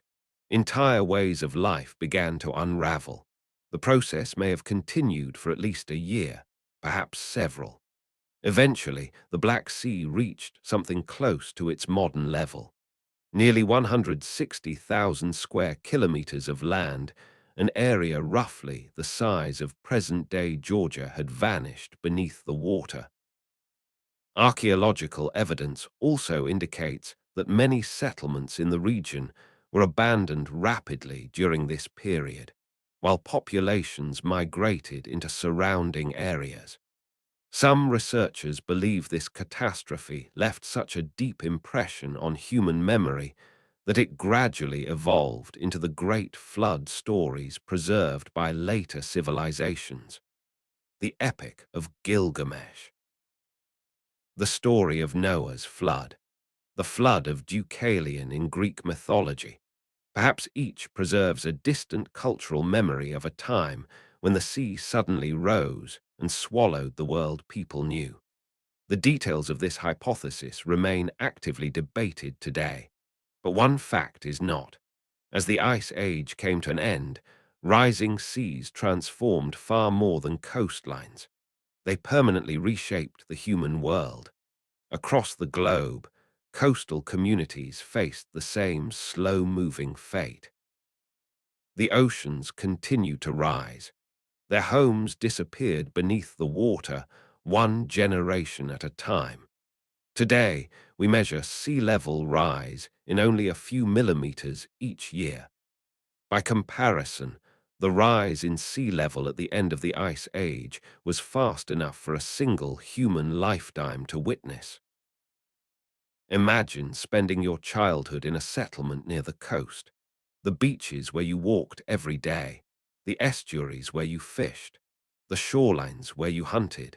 Year after year, they slowly drift farther away. By middle age, reaching the same coastline now requires half a day's walk. By the time your grandchildren are born, the places where you played as a child lie completely beneath the sea. And this was not an experience limited to a single generation. The same story unfolded again and again over thousands of years. Each generation was forced to adapt to a world that had become just a little smaller than the one their parents had known. The psychological impact is almost impossible to imagine. Nearly every society living through this period may have developed its own stories of a great flood, stories of rising waters, of an old world disappearing, of people forced to flee. Perhaps they were never merely myths. Perhaps they were distant cultural memories of events that had truly happened, preserved through countless generations of storytelling. But rising seas did more than reshape coastlines. They also transformed Earth's climate itself. And before the Ice Age finally came to an end, the planet would face one last great crisis. The immense volumes of fresh water pouring into the oceans were doing more than raising sea level. They were disrupting the circulation of the oceans themselves. At the center of this process was the great current system of the North Atlantic. Warm surface waters flowed northward from the tropics. Near the polar regions, they cooled, became denser, and sank into the deep ocean. They then returned southward along the ocean floor. Scientists call this system the Atlantic Meridional Overturning Circulation, or AMOC. It is one of the main reasons why northern Europe enjoys a much milder climate than other regions at similar latitudes. But for this system to function properly, the water must remain sufficiently salty. Fresh water is lighter. It does not sink as easily. When billions of tons of fresh water from Lake Agassiz and other glacial lakes entered the North Atlantic, a vast layer of fresh water spread across the ocean's surface. That fresh layer greatly weakened the circulation. Some researchers even believe it may have temporarily stopped altogether. The result was the dramatic climate event known as the Younger Dryas. Around 12,900 years ago, just as the Earth was warming and the glaciers were retreating, temperatures suddenly began falling once again. The melting ice sheets advanced. Young forests gave way once more to tundra. Nearly 2,000 years of gradual warming reversed within only a few years. This was not simply a regional cold spell. Ice Age conditions had returned, and they remained for roughly 1,200 years. The irony is striking. The very melting of the glaciers temporarily disrupted the climate system that had been bringing the Ice Age to an end. The planet seemed caught in a powerful cycle. Warming, accelerated melting. Melting altered ocean circulation. Altered circulation triggered renewed cooling. Cooling slowed the melting. Eventually, the climate returned to warming once again. Earth's climate was swinging from one extreme to another. For human communities, these centuries were devastating. Groups that had begun settling newly warmed landscapes, hunters following animal herds northward, suddenly found themselves facing severe cold once again. Food became scarce. Many settlements were abandoned. In some regions, populations declined noticeably. Some researchers even suggest that the environmental pressures created by the Younger Dryas may have been one of the final forces pushing communities in the Fertile Crescent toward agriculture. Because when wild plants and animals can no longer be relied upon, the only remaining option is to begin producing food yourself. Then, around 11,700 years ago, the Younger Dryas ended almost as abruptly as it had begun. Freshwater input into the North Atlantic declined. Ocean circulation recovered. This time, temperatures rose even faster than they had previously fallen. The glaciers retreated one final time, and at last, the Ice Age truly came to an end. But the world it left behind was no longer the same. The outlines of continents had changed. Coastlines had shifted by hundreds of kilometers. Freshwater systems had been completely reorganized. And in only 5,000 years, human societies had adapted to greater environmental change than they had experienced during the previous 50,000. A new world had emerged, and once again, humanity had survived a profound environmental upheaval. But survival always comes at a cost. The Great Thaw reshaped human civilization in ways we are still discovering today. Yet the end of the Ice Age was not defined only by melting glaciers. Between roughly 15,000 and 10,000 years ago, another extraordinary event unfolded. It was not an asteroid impact. It was not the eruption of a supervolcano. It was not even a sudden climate catastrophe in the usual sense. It was quieter, but its consequences were even deeper. The planet lost its giants. Roughly 178 species of large mammals, the dominant animals of Earth's ecosystems for hundreds of thousands, and in some cases millions, of years disappeared within a remarkably short period.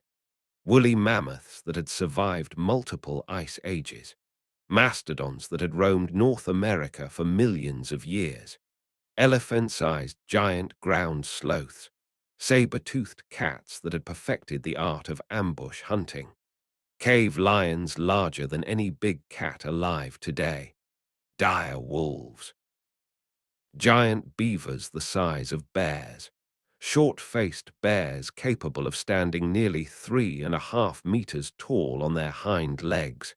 They all vanished, and this extinction did not unfold over millions of years. It happened within roughly 5,000 years. In evolutionary terms, that is little more than the blink of an eye. Only about 200 human generations. That's all. To understand the scale of this catastrophe, we first have to remember what the Ice Age world actually looked like. During the last glacial maximum, ecosystems across nearly every continent except Antarctica were dominated by megafauna weighing more than 45 kilograms. North America alone was home to more than 50 species of large mammals. Mammoths and mastodons roamed the same landscapes. 3 different species of giant ground sloths occupied distinct habitats. 2 species of saber-toothed cats competed alongside dire wolves, American lions, and short-faced bears for the same prey. Glyptodons, giant camels, ancient relatives of modern horses. Bison far larger than those alive today. All of them were ordinary members of this remarkable world. South America was even more extraordinary. Having remained largely isolated from the other continents for millions of years, it evolved an astonishing collection of giant animals found nowhere else. Giant ground sloths approaching 4 tons in weight. Toxodon, an animal with a body unlike anything alive today, sharing features with both rhinoceroses and hippos. Macrauchenia, which looked almost as though someone had combined the trunk of an elephant with the body of a camel. Predatory marsupials that had evolved entirely independently from placental carnivores. And the towering terror birds, standing nearly 3 meters tall, armed with beaks powerful enough to crush bone. Eurasia had giants of its own, woolly rhinoceroses, cave bears, the Irish elk, whose antlers stretched nearly 3.5 meters from tip to tip, steppe bison, European lions, the magnificent animals immortalized in Ice Age cave paintings. All of them still existed in healthy, thriving populations. Australia's megafauna may have been the strangest of all. The 3-ton diprotodon, giant kangaroos standing over 3 meters tall. The enormous monitor lizard megalania, reaching lengths of nearly 6 meters. Marsupial lions that hunted with retractable claws on their powerful thumbs. And giant flightless thunder birds with massive beaks. Then the glaciers began to melt, and everything changed. Within only 5,000 years, roughly 75% of North America's megafaunal genera disappeared. About 80% vanished in South America. Nearly 70% were lost in Australia, and about half disappeared across Eurasia. That brings us to one of the greatest scientific mysteries of the past century. Why? The first, and perhaps the most obvious explanation, is climate change. The end of the Ice Age was about far more than melting glaciers and rising seas. Nearly every ecosystem on Earth was being transformed. Habitats that had remained stable for tens of thousands of years disappeared within only a few centuries. Among the most important was the vast mammoth steppe, stretching from Spain across northern Eurasia and into Canada. This enormous grassland covered a larger area than any comparable biome on Earth today.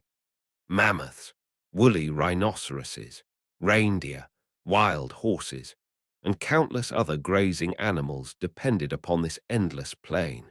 But as temperatures rose and rainfall patterns changed, The unique vegetation supporting this ecosystem began to disappear. Nutrient-rich grasses, flowering herbs, low shrubs. Together, they had created one of the most productive grazing ecosystems in Earth's history. The new climate could no longer sustain it. This was not simply warmer weather. It was a continent-scale transformation of entire ecosystems. The mammoth steppe gradually gave way to birch forests, wetlands, tundra, and increasingly dense woodlands. But these new environments provided far less food for giant herbivores. An adult woolly mammoth needed to consume roughly 180 kilograms of vegetation every single day. The highly nutritious grasses of the mammoth steppe could support an animal of that size. The plants replacing them could not. Similar changes unfolded elsewhere around the world. Across the interior of North America, vast spruce forests that had dominated during the Ice Age gradually gave way to deciduous woodlands. Mastodons were highly selective browsers, feeding primarily on spruce, pine, and similar trees. As those forests disappeared, so did the habitats on which they depended. Open landscapes that had once combined broad grasslands with scattered woodlands became increasingly fragmented. Grasslands shrank into isolated patches. Dense forests spread between them. Moving from one feeding ground to another became increasingly difficult for enormous animals. Northern Europe experienced a similar transformation. The open tundra grasslands that had sustained mammoths, woolly rhinoceroses, and reindeer gradually became dense northern forests. Those forests provided excellent habitat for smaller animals such as deer, but they could no longer support the immense grazing herds that had once dominated the open plains. Yet there was a problem with this explanation. Megafauna had survived dramatic climate changes before. Throughout the Pleistocene, glaciers had repeatedly advanced and retreated. Roughly every 100,000 years, temperatures shifted dramatically. Sea levels rose and fell by more than 100 meters. Entire ecosystems were repeatedly reorganized, and yet the giant animals had survived every previous cycle. Woolly mammoths, for example, endured at least 4 major glacial cycles before finally disappearing. So why was this final warming different? Why did species that had survived repeated ice ages suddenly vanish this time? That question led scientists toward a second major explanation: humans. According to this hypothesis, climate alone was not responsible. Expanding populations of Homo sapiens, equipped with increasingly sophisticated hunting technology and spreading rapidly into new regions, may have played a decisive role. This idea is commonly known as the overkill hypothesis. One of the strongest arguments supporting human involvement is the timing. The extinctions do not always coincide precisely with climate change, but in many regions, they align remarkably well with the arrival of humans. In Australia, for example, many large animal species began declining around 45,000 years ago, shortly after the first humans reached the continent. In North America, the pace of extinction accelerated between roughly 13,000 and 11,000 years ago. That period closely coincides with the spread of Clovis hunters across the continent. On Madagascar, giant lemurs and enormous elephant birds survived until only about 2,000 years ago. Yet within just a few centuries of humans arriving on the island, they too disappeared. In New Zealand, the giant flightless moa survived until around the 13th century AD. Within only 200 years of Polynesian settlement, every species of moa had become extinct. The same pattern appears again and again. Humans arrive, and soon afterward, the large animals disappear. On Mediterranean islands such as Cyprus, dwarf hippos and dwarf elephants vanished after people settled there. Across remote Pacific islands, dozens of bird species disappeared following the arrival of Polynesian voyagers. In the Caribbean, unique species of ground sloths also vanished after humans reached the islands. Archaeological evidence strengthens this connection. Clovis hunting sites in North America reveal highly organized and sophisticated hunting strategies. Hunters drove mammoths into marshes or narrow valleys where escape was impossible. They waited in ambush at river crossings, tracked the seasonal movements of herds, and worked together to surround enormous animals.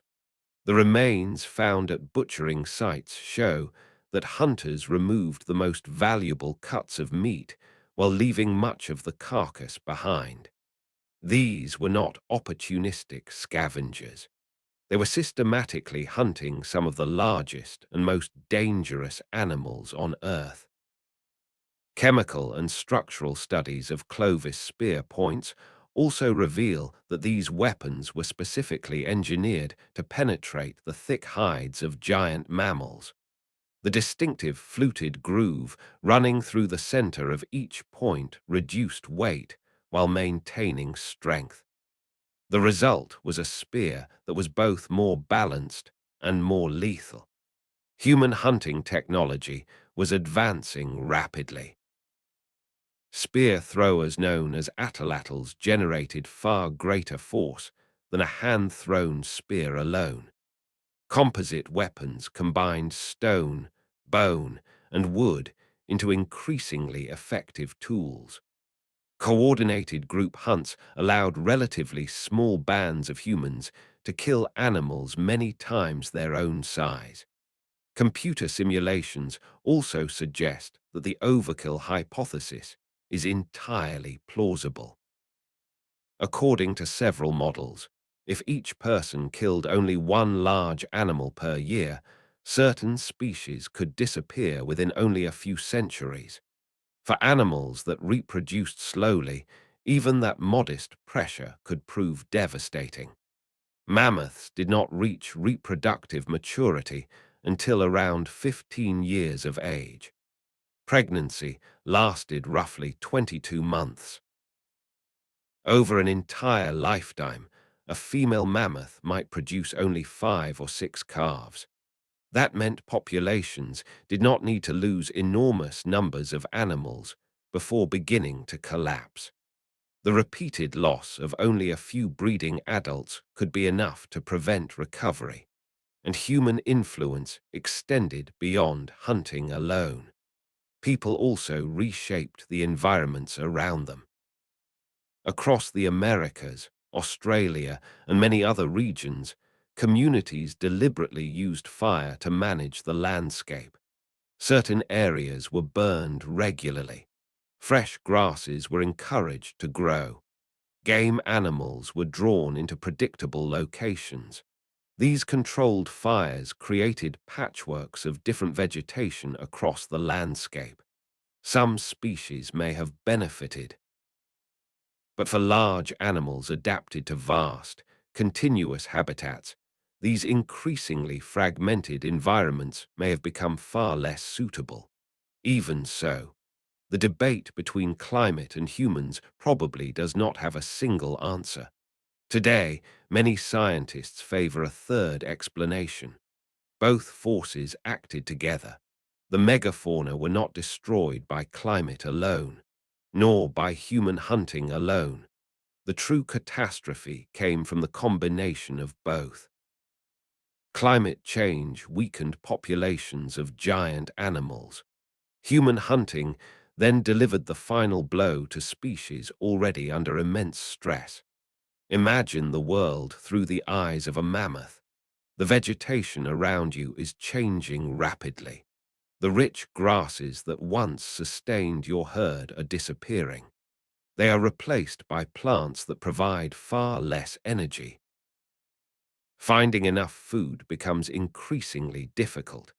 Females produce fewer calves, fewer young survive to adulthood, and then humans arrive. At first, there are only a few small hunting groups, but these people have spent thousands of years perfecting the art of hunting large and dangerous animals. Under normal circumstances, mammoth herds could have recovered from occasional losses, but these were no longer normal circumstances. The population was already declining because of poor nutrition and a changing climate. Every adult mammoth that died represented far more than the loss of a single individual. It meant the loss of future calves that would never be born, the loss of an experienced animal that helped protect the herd, the loss of an adult that helped raise the young. Gradually, the remaining herds became smaller and more isolated. Opportunities to reproduce declined. Population numbers collapsed. And within only a few centuries, the species disappeared entirely. This combined explanation answers many of the most difficult questions surrounding the extinctions. It explains why the disappearances correlate with both climate change and the arrival of humans, because both pressures had to occur together for the catastrophe to unfold. It also explains why some regions lost far more species than others. The outcome depended on the severity of environmental change and the intensity of human hunting. It even helps explain why most smaller animals survived. Small species reproduced much more quickly. Their populations could recover from losses far faster than those of giant mammals. The differences between continents make this explanation even more convincing. Across Africa and parts of Asia, humans and large mammals had evolved alongside one another for millions of years. As a result, relatively few megafaunal species disappeared there. African elephants, rhinoceroses, hippopotamuses, giraffes. All survived despite sharing the landscape with human hunters for an extraordinarily long time. Over countless generations, these animals had evolved behavioral defenses against people.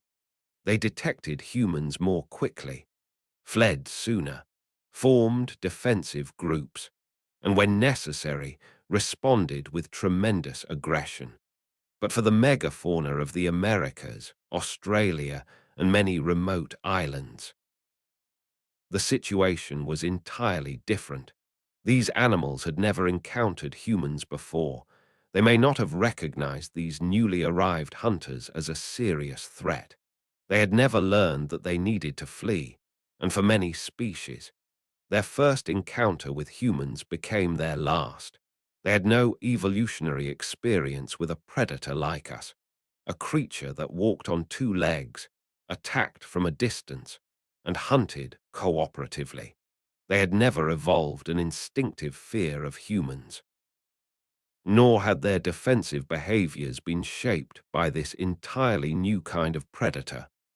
A mammoth that defended itself against saber-toothed cats or short-faced bears by standing with its herd, and using its tusks might have responded to human hunters in exactly the same way. But this enemy was different.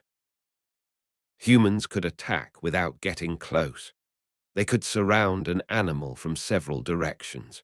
They could communicate with one another, cutting off every possible escape route. No previous predator had hunted with such coordination or at such long range. This idea, often called the prey naivete hypothesis, helps explain why extinctions occurred so rapidly in regions newly colonized by humans. Animals that had never evolved to fear people were simply easier to hunt. Their populations began collapsing long before natural selection had any opportunity to favor new defensive behaviors. But these extinctions meant far more than the disappearance of individual species. They triggered cascading ecological collapses, and those chain reactions transformed entire continents. Because megafauna were more than just large animals, they were ecosystem engineers. Their very presence shaped the landscapes around them. Consider the mammoth. A single herd could consume nearly 10 tons of vegetation in a single day. But feeding was only part of their influence.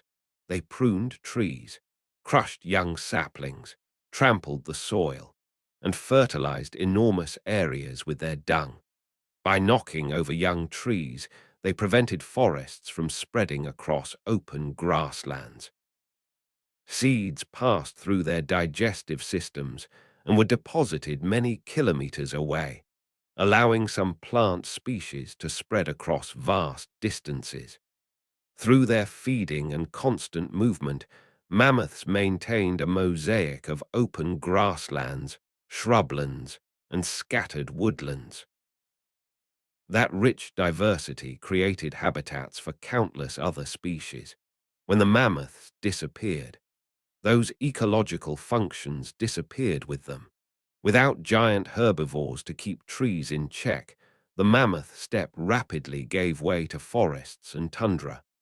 Species adapted to open grasslands lost their habitats. The extraordinarily productive ecosystems that had once supported some of the richest large animal communities in Earth's history became simpler, less diverse, and far less abundant. The giant ground sloths of South America played similar roles. Some of the largest species excavated enormous caves and underground chambers.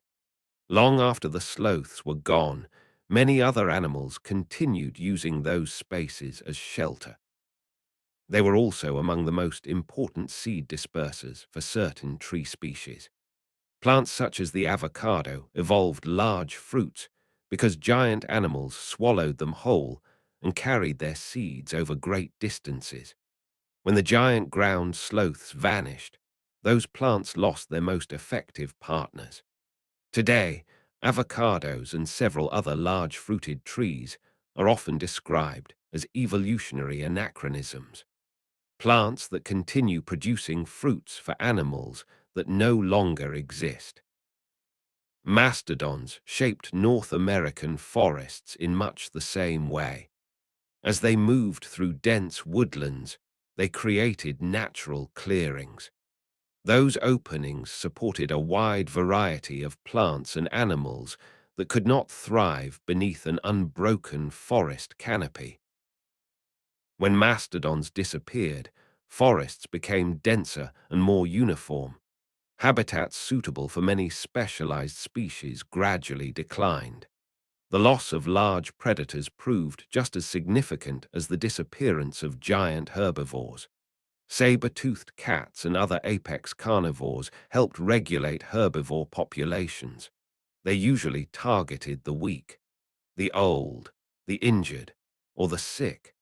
When those predators vanished, the surviving herbivores experienced less hunting pressure. At first glance, that might seem beneficial, but nature is rarely that simple.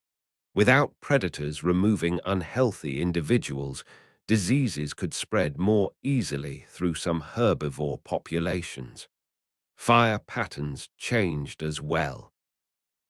Large herbivores consumed enormous quantities of grass, reducing the amount of vegetation available to burn. After they disappeared, dry grasses and dead plant material accumulated across the landscape. Some researchers believe this contributed to more frequent and more intense wildfires in certain regions. Those fires, in turn, reshaped habitats yet again. Even the cycling of nutrients was affected. The bodies of giant animals stored vast amounts of minerals and organic nutrients. When they died, whether naturally or through predation, those nutrients were returned to the environment. Predators carried pieces of carcasses back to their dens. Scavengers scattered the remains across wide areas. The soil was continually enriched. When the megafauna disappeared, this natural nutrient transport system weakened as well. In some places, soils may gradually have become less fertile, yet not every large animal disappeared. Some survived. Understanding why they endured offers important clues about what makes a species resilient. The survivors shared several key characteristics. One was reproductive flexibility. Deer, reindeer, and similar animals could adjust their breeding rates according to environmental conditions. During favorable years, they produced more offspring. During difficult years, they reproduced less. Large species with slow and inflexible reproductive cycles could not respond so easily. Another advantage was having a broad diet. North American bison survived because they could feed on a wide variety of plants. When their preferred grasses declined, they simply switched to other vegetation. More specialized animals, such as mammoths and mastodons, had far fewer options. Behavioral adaptability also proved critical.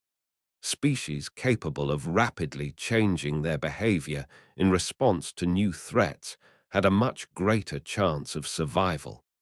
Deer and elk gradually learned to avoid human hunters. In areas with intense hunting pressure, many became increasingly nocturnal. They developed an exceptional sensitivity to human scent, sounds, and activity. Smaller body size also offered an important advantage. Across almost every major animal group, smaller species survived at far higher rates than their giant relatives. During the stable conditions of the Ice Age, a large body had been an advantage. In the New World, it became a burden. Large animals required enormous amounts of food. They reached reproductive maturity much later.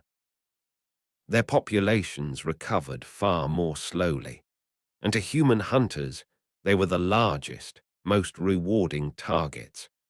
Habitat flexibility also proved crucial. Species capable of surviving in a variety of environments could move elsewhere when their preferred ecosystems disappeared. But animals dependent on a single type of vegetation or a very specific climate often had nowhere left to go. These advantages were not distributed equally across the continents. That also helps explain why the extinctions were so much more severe in some regions than in others. In Africa, humans and large mammals had shared the landscape for millions of years. That long evolutionary relationship allowed natural selection to shape behaviors that helped the megafauna survive alongside human hunters. The great animals of the Americas and Australia, by contrast, encountered highly skilled human hunters for the very first time without those protective adaptations. The lessons of this ancient extinction event still echo with remarkable force today. Because we, too, are living through an era shaped by rapid climate change and growing human pressure. The process that conservation biologists often describe as the sixth mass extinction is already underway. Today, species are estimated to be disappearing at rates roughly 100 to 1,000 times higher than the natural background rate.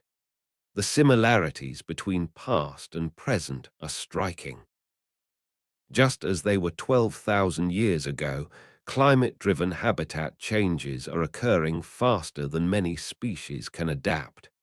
And just as before, human activities, habitat destruction, hunting, pollution, and the fragmentation of natural landscapes are placing additional pressure on species that are already struggling. Once again, we see that when these pressures combine, they create far greater destruction than any one of them could produce alone. The extinction of the megafauna teaches us that even species that appear unstoppable can collapse with astonishing speed. Animals that had survived for millions of years, endured multiple ice ages, and adapted to dramatically different climates, could still disappear within only a few centuries once the limits of adaptation had been exceeded. These extinctions also revealed that the loss of keystone species can trigger chain reactions throughout entire ecosystems. The disappearance of a single species can alter vegetation, fire regimes, soil fertility, the balance between predators and prey, and the future of hundreds of other species. Those consequences can persist for thousands of years. The past also teaches another important lesson. Species with no evolutionary experience of a particular threat are often the most vulnerable. Many endangered animals living today in shrinking habitats may face a similar challenge. Climate change, fragmented landscapes, emerging diseases, and entirely new human pressures may confront them with threats they have never evolved to recognize. There is, however, one profound difference between the end of the Ice Age and today. The people who contributed to the extinction of the megafauna 12,000 years ago did not understand what they were doing.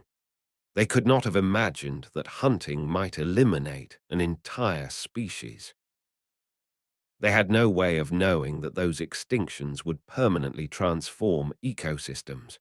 They were simply trying to keep themselves and their families alive. We no longer have that excuse. Today, we understand the consequences of our actions. We can watch species move toward extinction in real time. We possess the knowledge, and at least in many cases the tools, to prevent further losses.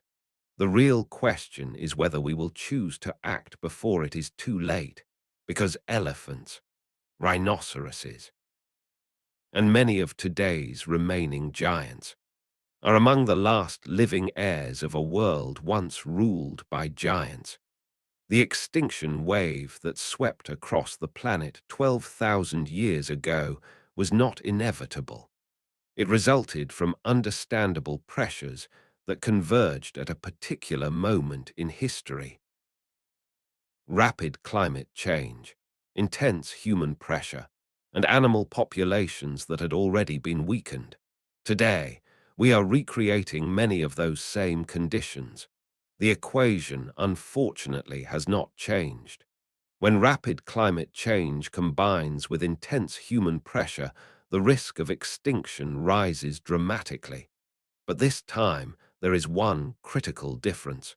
We have the opportunity to choose how this story ends. The ice was melting. And with it, the world that humans had known for nearly 100,000 years was disappearing. For Ice Age hunters, the apocalypse did not arrive as a single overwhelming catastrophe. It came as the slow collapse of a way of life that countless generations of their ancestors had perfected. The mammoths were becoming fewer. The great herds of bison were shrinking. The reindeer that had followed the same migration routes for thousands of years were abandoning them, tracking vegetation that no longer grew where it once had. Imagine that you are part of a hunting community living around 14,000 years ago. Your great-grandfather's ancestors hunted mammoths in these same valleys. Their hunting techniques had been passed down from one generation to the next for hundreds of generations. You knew where the herds would be during every season. You knew which mountain passes they would use during migration. From the moment you were old enough to hold a spear, you had been taught how to hunt mammoths. Then, within only a few generations, the mammoths stopped coming, not simply because humans hunted them. Hunting certainly played a role, but the deeper problem was that the entire landscape was changing. The cold, open grasslands where mammoths had flourished were giving way to forests. The surviving herds were smaller, more scattered, increasingly difficult to predict. For humans, this was an existential crisis. For nearly 100,000 years, people had become one of the most effective large animal hunters on Earth. Giant mammals provided almost everything they needed. Their meat supplied food. Their hides became clothing and shelter. Bones became tools. Tendons were used as cordage. A single mammoth could feed a community of around 50 people for weeks.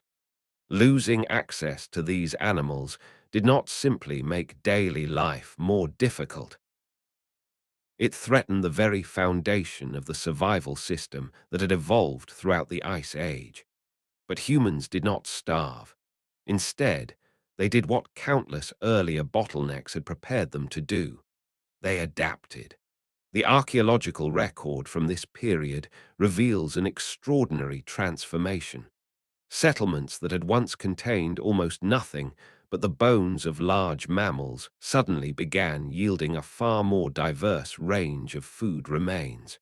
Fish, birds, shellfish, and heavily processed plant foods. This transition did not unfold gradually. It was largely completed within only a few centuries. On an evolutionary timescale, that is almost instantaneous. The first major shift occurred in fishing. People had caught fish throughout the Ice Age, but fish had rarely been a primary food source. In a world where mammoths and other giant animals could be hunted, fishing offered relatively little reward for the effort involved. As the glaciers melted and sea levels rose, however, coastal environments were transformed. Where rivers met the advancing sea, broad estuaries formed. These zones, where fresh water mixed with salt water, became extraordinarily productive ecosystems, filled with fish, shellfish, and waterfowl. Humans responded by developing increasingly sophisticated fishing technologies. Fish traps woven from reeds were placed in rivers and checked daily. Hooks carved from bone appeared in a variety of shapes, each designed for particular species.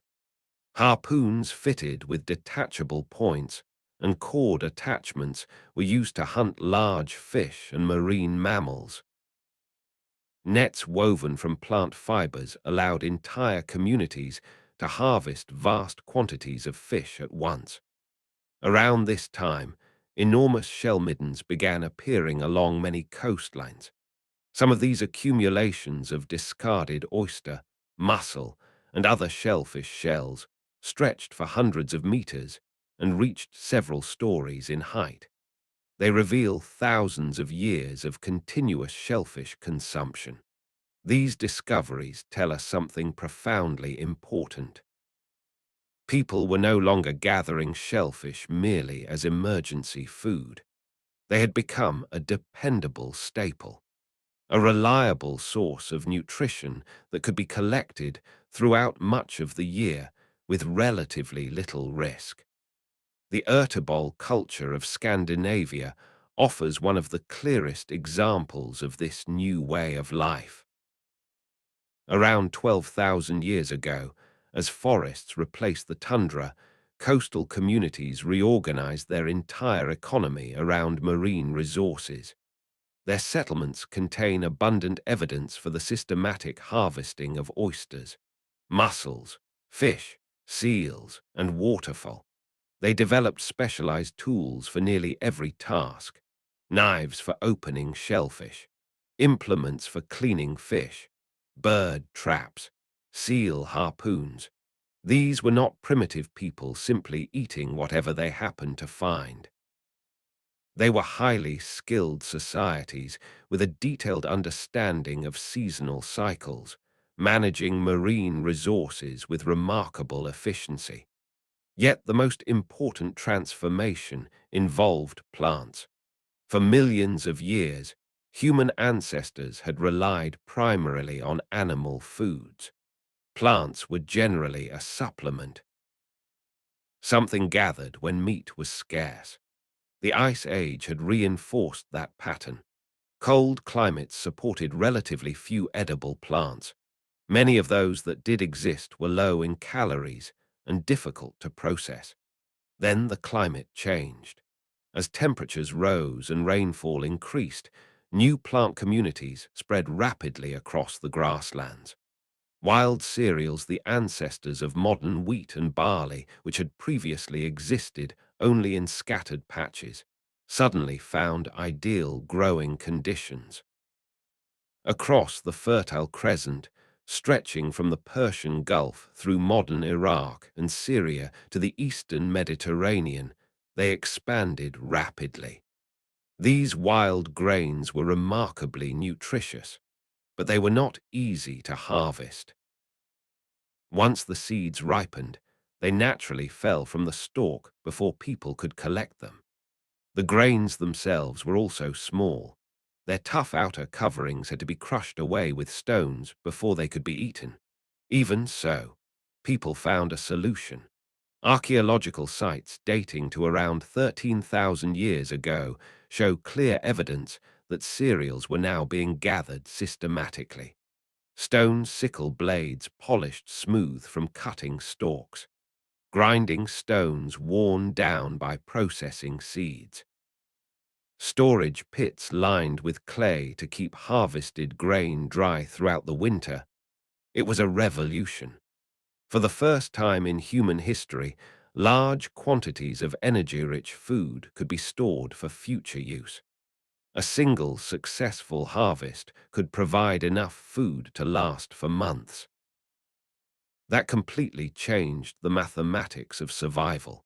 People no longer had to spend every season following migrating herds. For at least part of the year, they could remain in one place and live from stored grain.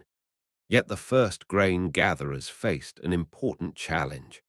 When wild wheat and barley ripened, their seeds naturally scattered across the ground.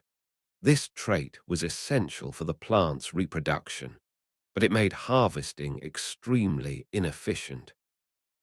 The grains had to be collected at exactly the right moment. Harvest too early, and the seeds were still immature. Harvest too late, and they had already fallen onto the ground. Then people noticed something that would ultimately reshape civilization. A few wild wheat plants carried a rare genetic mutation. When their seeds ripened, they remained attached to the stalk instead of falling away.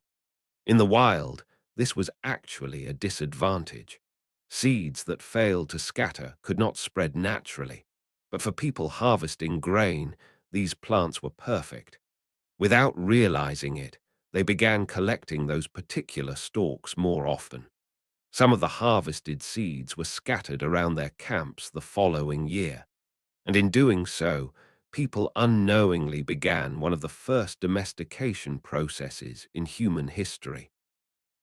Within only a few thousand years, the wheat growing around human settlements had become noticeably different from its wild ancestors.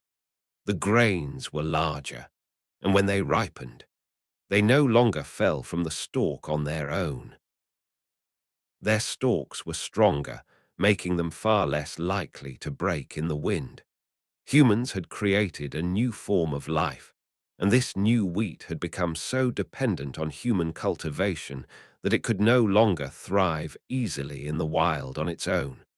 The same process unfolded independently in different parts of the world. In the Middle East, people domesticated barley. In China, rice. In Mexico, maize. By around 10,000 years ago, people in many regions of the world had discovered the basic principles of agriculture. They were no longer simply gathering what nature happened to provide. They were managing plant communities deliberately, selecting plants with desirable traits, and reshaping the landscape to suit their own needs. Agriculture was not born because one brilliant individual suddenly had an idea. It emerged from necessity. Traditional food sources were disappearing. The opportunities to move into new lands were shrinking. People adapted because they had to. Yet once agriculture began, its consequences were far greater than anyone could possibly have imagined. The first of those consequences was permanent settlement. A hunter-gatherer lifestyle depends on mobility. Food resources are scattered across the landscape. As the seasons change, people move with them. Communities of roughly 30 to 50 individuals were ideally suited to that way of life, small enough to travel efficiently, large enough to hunt and defend themselves. Agriculture changed that balance completely. Once you plant a field, you must stay to protect it from animals. You must water it when necessary, watch it grow, harvest it at precisely the right moment. Grain also required permanent storage, and the heavy grinding stones used to process it were far too cumbersome to carry from place to place. Gradually, people began settling down. The first permanent villages appeared around 12,000 years ago. These were not yet cities. They were small communities of circular or oval houses built from stone, mud brick, and timber. Each home sheltered an extended family. Most villages contained between 50 and 200 people, far larger than traditional hunter-gatherer bands. One of the best examples of this early transition is Jericho in the Jordan Valley. Around 11,000 years ago, the settlement probably contained about 70 houses and a population of roughly 3 to 400 people. Its inhabitants cultivated domesticated wheat and barley, yet they still hunted wild gazelles and gathered plants from the surrounding landscape. This was not yet a fully agricultural society. It was a mixed economy, combining farming with traditional hunting and gathering. But Jericho contained something humanity had never seen before: walls. Massive stone fortifications surrounded the settlement, along with towers rising nearly 6 meters into the air.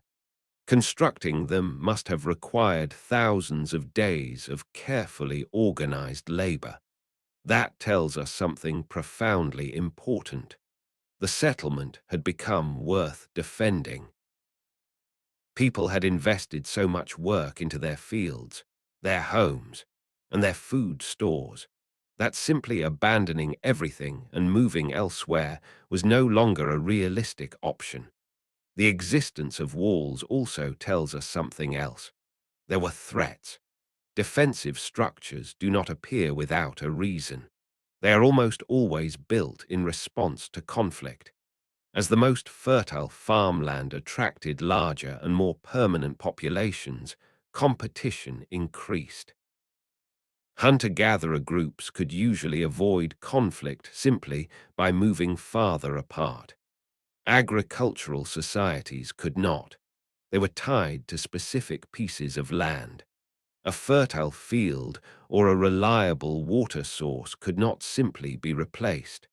For the first time, people began fighting over territory itself. The settlement of Sattelherjuk, in what is now Turkey, reveals where this transformation eventually led.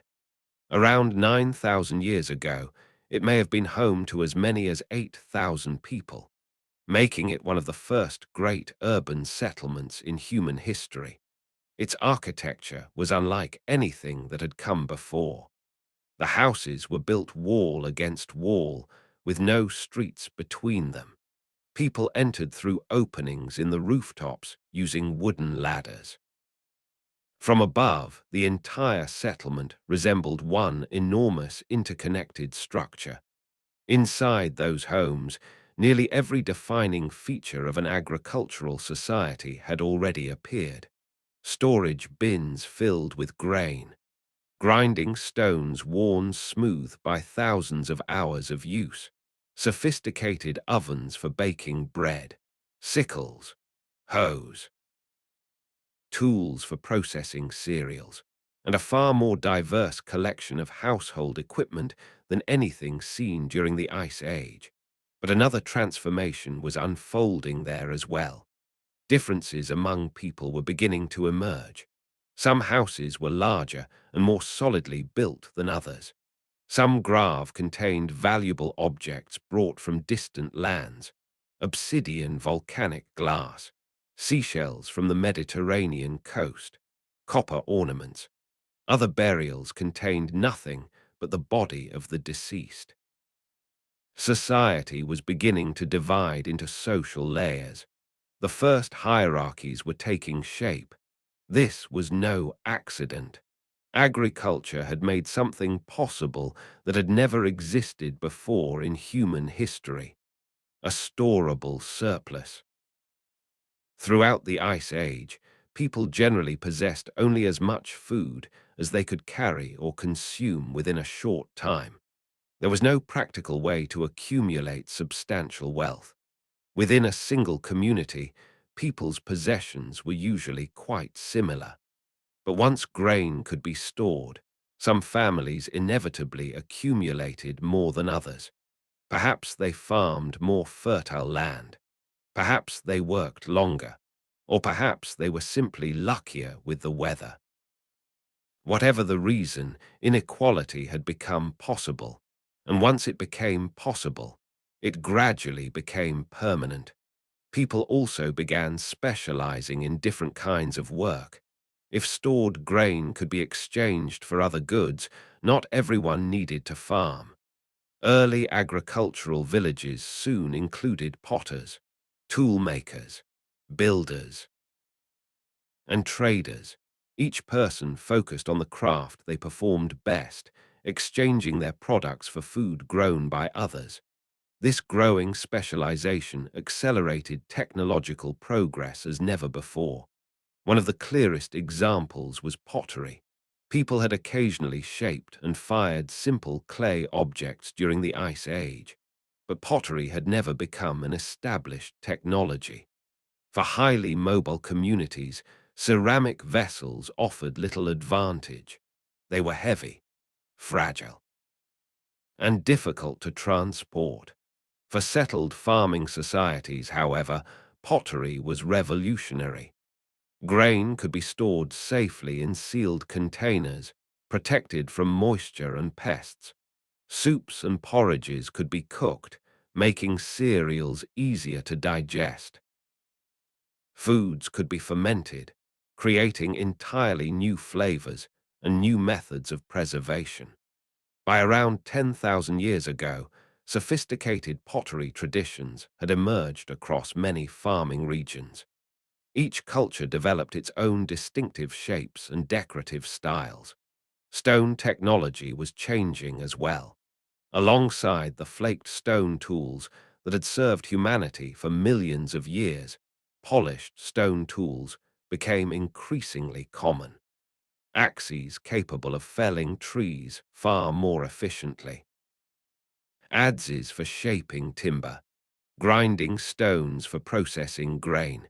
These polished tools required far more time to produce than simple chipped stone implements, but they were also stronger, longer lasting, and far more effective.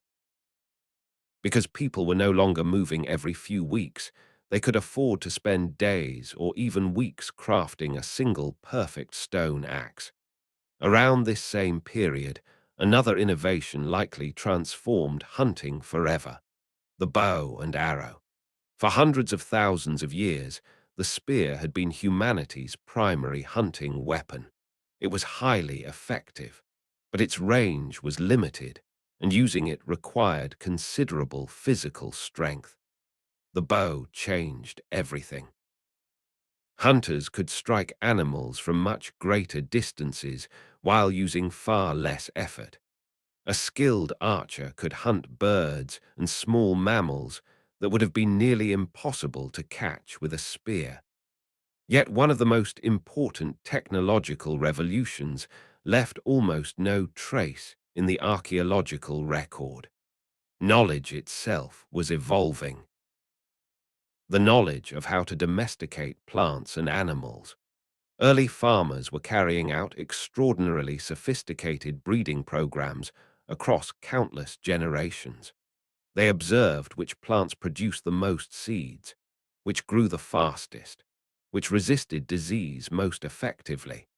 By saving seeds only from the most desirable plants for the following season, they gradually created entirely new varieties shaped by human needs. The same process unfolded with animals. Dogs had already been domesticated during the Ice Age, most likely as hunting companions and camp guardians. But after the glaciers retreated, people began domesticating sheep, goats, pigs, and cattle. By around 10,000 years ago, much of the Fertile Crescent had developed a mixed farming system that combined crop cultivation with animal husbandry. Domesticated animals provided an extraordinary range of benefits: meat, milk, wool, leather, power for pulling plows and carrying heavy loads.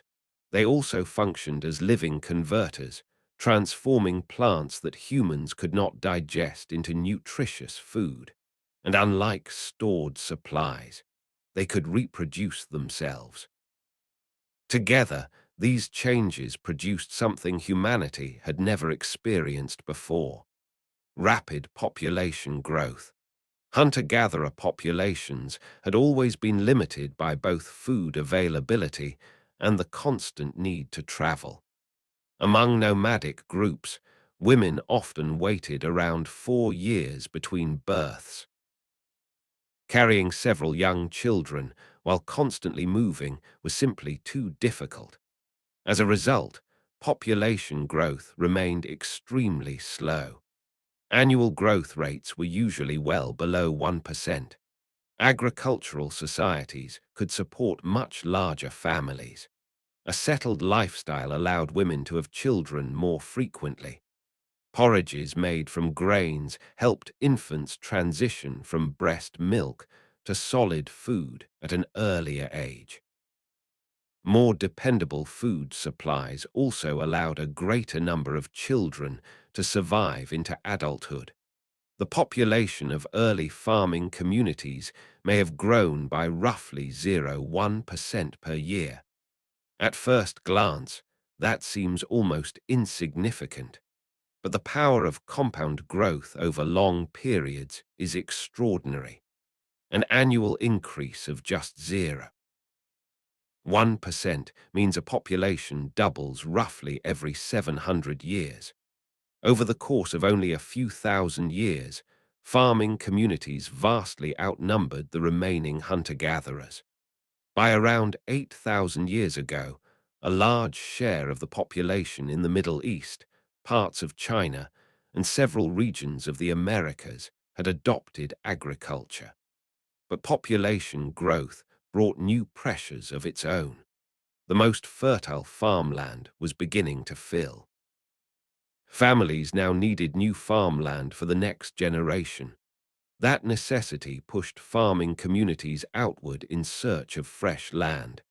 Agricultural societies spread from the Fertile Crescent into Europe, North Africa, and Central Asia, independent centers of farming in China, Sub-Saharan Africa, and the Americas experienced similar waves of expansion.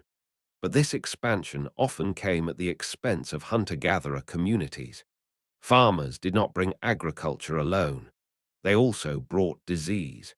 Large, permanent populations, close daily contact with domesticated animals, and the accumulation of waste created ideal conditions for epidemics to emerge: measles, smallpox, tuberculosis, and many other infectious diseases began spreading through dense human settlements.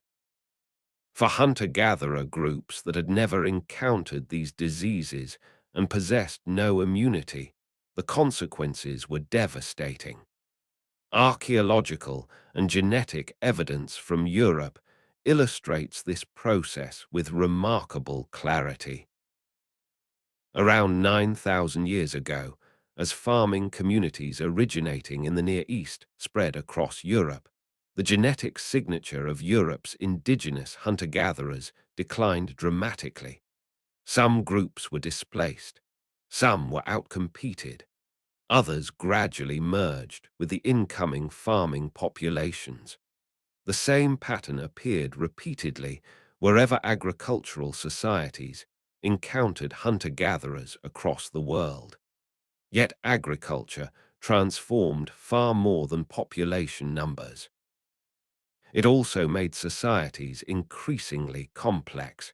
Irrigation systems required cooperation among many families. Stored grain needed organized defenses against raiders. Disputes over land and property demanded rules, authorities, and systems for resolving conflict. People who had once lived in small, largely egalitarian bands gradually formed tribes, then chiefdoms, and eventually the first states.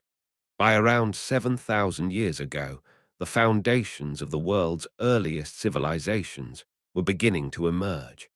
In Sumer, cities containing tens of thousands of people appeared across Mesopotamia. Writing systems were developed to keep records. Specialized administrators and bureaucracies took shape. Monumental buildings rose above the landscape. Complex religious institutions emerged. The astonishing transformation from the first permanent villages to urban civilization had unfolded in only about 5,000 years. But before cities, before writing, before kings and temples, another revolution was already underway. The cultural explosion of this era reveals that the transformation of the human mind was every bit as profound as the economic one. One of its most remarkable expressions is Göbekli Tepe in present-day Turkey. The site consists of enormous circular enclosures built around towering stone pillars. Those pillars are carved with animals, abstract symbols, and intricate geometric patterns. Some weigh nearly 20 tons, transporting them, raising them, and decorating them would have required hundreds of people working together in a highly coordinated effort. What makes Göbekli Tepe truly extraordinary is its age. It was built roughly 11,500 years ago, before agriculture had become fully established in the region. The people who constructed it were still, for the most part, hunter-gatherers.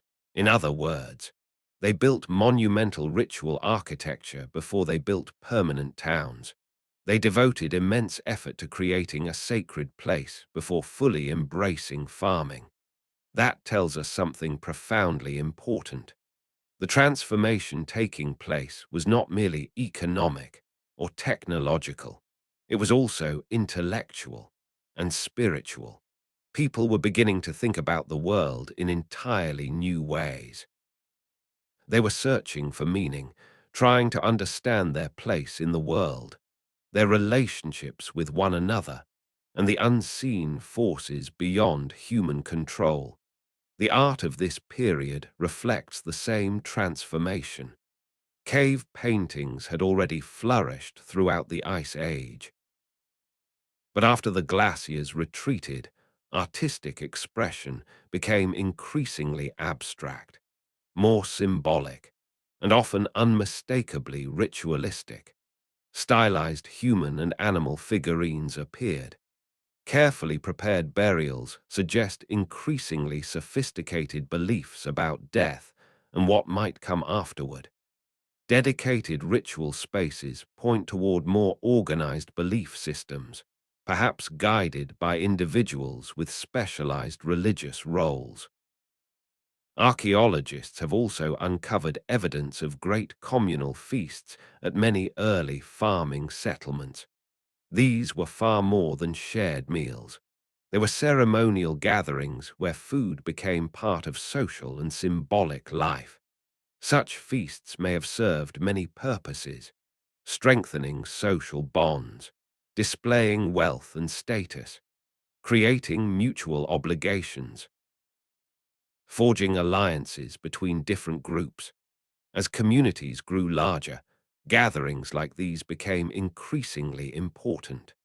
The close family ties that had held together the small bands of the Ice Age were no longer enough to unite settlements of thousands of people. Trade networks expanded rapidly as well. Valuable obsidian, prized for making razor-sharp tools, was transporting hundreds of kilometers from its volcanic sources to farming settlements far away. Seashells from Mediterranean shores appeared deep in the continental interior. Long before copper became common for practical tools, copper ornaments were already circulating through exchange networks. These objects were more than valuable goods. They were symbols of status, visible evidence of connections to distant places and distant people. Agriculture, permanent settlements, increasingly complex societies, artistic innovation, all of it emerged because the glaciers melted, because the mammoths disappeared, and because humanity was forced to adapt or perish.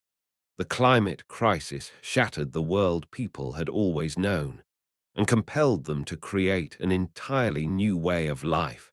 The irony is profound.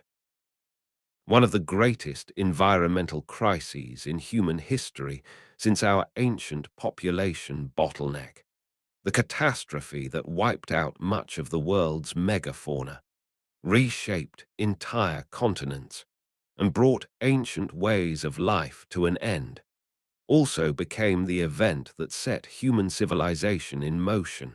If the glaciers had never melted, if the mammoths had continued to roam the earth, humanity might still be living in small bands of hunters, following migrating herds across endless grasslands. Instead, crisis forced people to innovate on a scale never seen before. Within only 5,000 years, humans transformed from Ice Age hunters into the inhabitants of farming villages, and then into the citizens of the world's first civilizations. The retreat of the glaciers created the conditions that made agriculture possible. Agriculture produced food surpluses. Food surpluses gave rise to permanent settlements, specialized professions, social hierarchies, and technological innovation. By around 5,000 years ago, people were building monuments that still stand today. They were developing writing systems to record their thoughts, their histories, and their knowledge. They were creating art, literature, and enduring religious traditions. The foundations of everything that followed were being laid: empires, trade networks, scientific inquiry, philosophical thought, the entire structure of human civilization. All of it can ultimately be traced back to one simple truth: when the glaciers melted and the world changed, humanity did far more than survive. It flourished. It transformed catastrophe into opportunity. People did not merely invent new tools or new techniques. They reinvented an entire way of life. They created a world their Ice Age ancestors could scarcely have imagined. The age of the hunter was coming to an end. The age of the farmer, the builder, and the city dweller had begun, and with it, the world we still inhabit today was born. Yet there is another remarkable truth. Across every inhabited continent, separated by oceans and thousands of kilometers, dozens of cultures tell essentially the same story. a story about water, a story of great floods that destroyed an older world, of survival against impossible odds, and of a time when everything changed. More than 4,000 years ago, the Epic of Gilgamesh, written down in Mesopotamia, told of a flood that covered the entire world. The gods warned a man named Utnapishtim that catastrophe was coming. He built a great boat. He brought aboard his family, animals, and skilled craftsmen. The waters rose for 6 days and 7 nights. When the flood finally ended, humanity had to begin again. That story may sound familiar. The biblical account of Noah's Ark follows almost exactly the same pattern. A righteous man receives a divine warning. He builds an ark. The flood comes. Everything perishes except those sheltered inside. When the waters recede, the survivors repopulate the world. But these stories are not confined to the Middle East. The Ojibwe people of North America tell of Nana Bojo, who escaped a great flood by climbing the tallest tree before helping create a new world. The Maori of New Zealand tell of the demigod Torhaki, whose actions unleashed great floods that reshaped the islands. Aboriginal peoples across Australia preserve dozens of flood traditions. Many of those stories describe coastlines and stretches of land that today lie beneath the sea. The Gunditjmara people of southeastern Australia tell of a place that could once be reached on foot before rising seas transformed it into an island. Chinese mythology tells of the Great Flood, which lasted for 2 generations. The legendary ruler Yu the Great eventually controlled the waters through vast engineering projects. In Indian tradition, Manu builds a boat to survive a flood that destroys the world. In Greek mythology, Deucalion and Pyrrha are the only survivors of the flood sent by Zeus to wipe out humanity. For centuries, scholars treated these stories as mythology alone, symbolic tales of divine punishment, cultural allegories of destruction and rebirth. But what if they are more than myths? What if they are memories? That possibility becomes increasingly difficult to dismiss because the timing is remarkably consistent.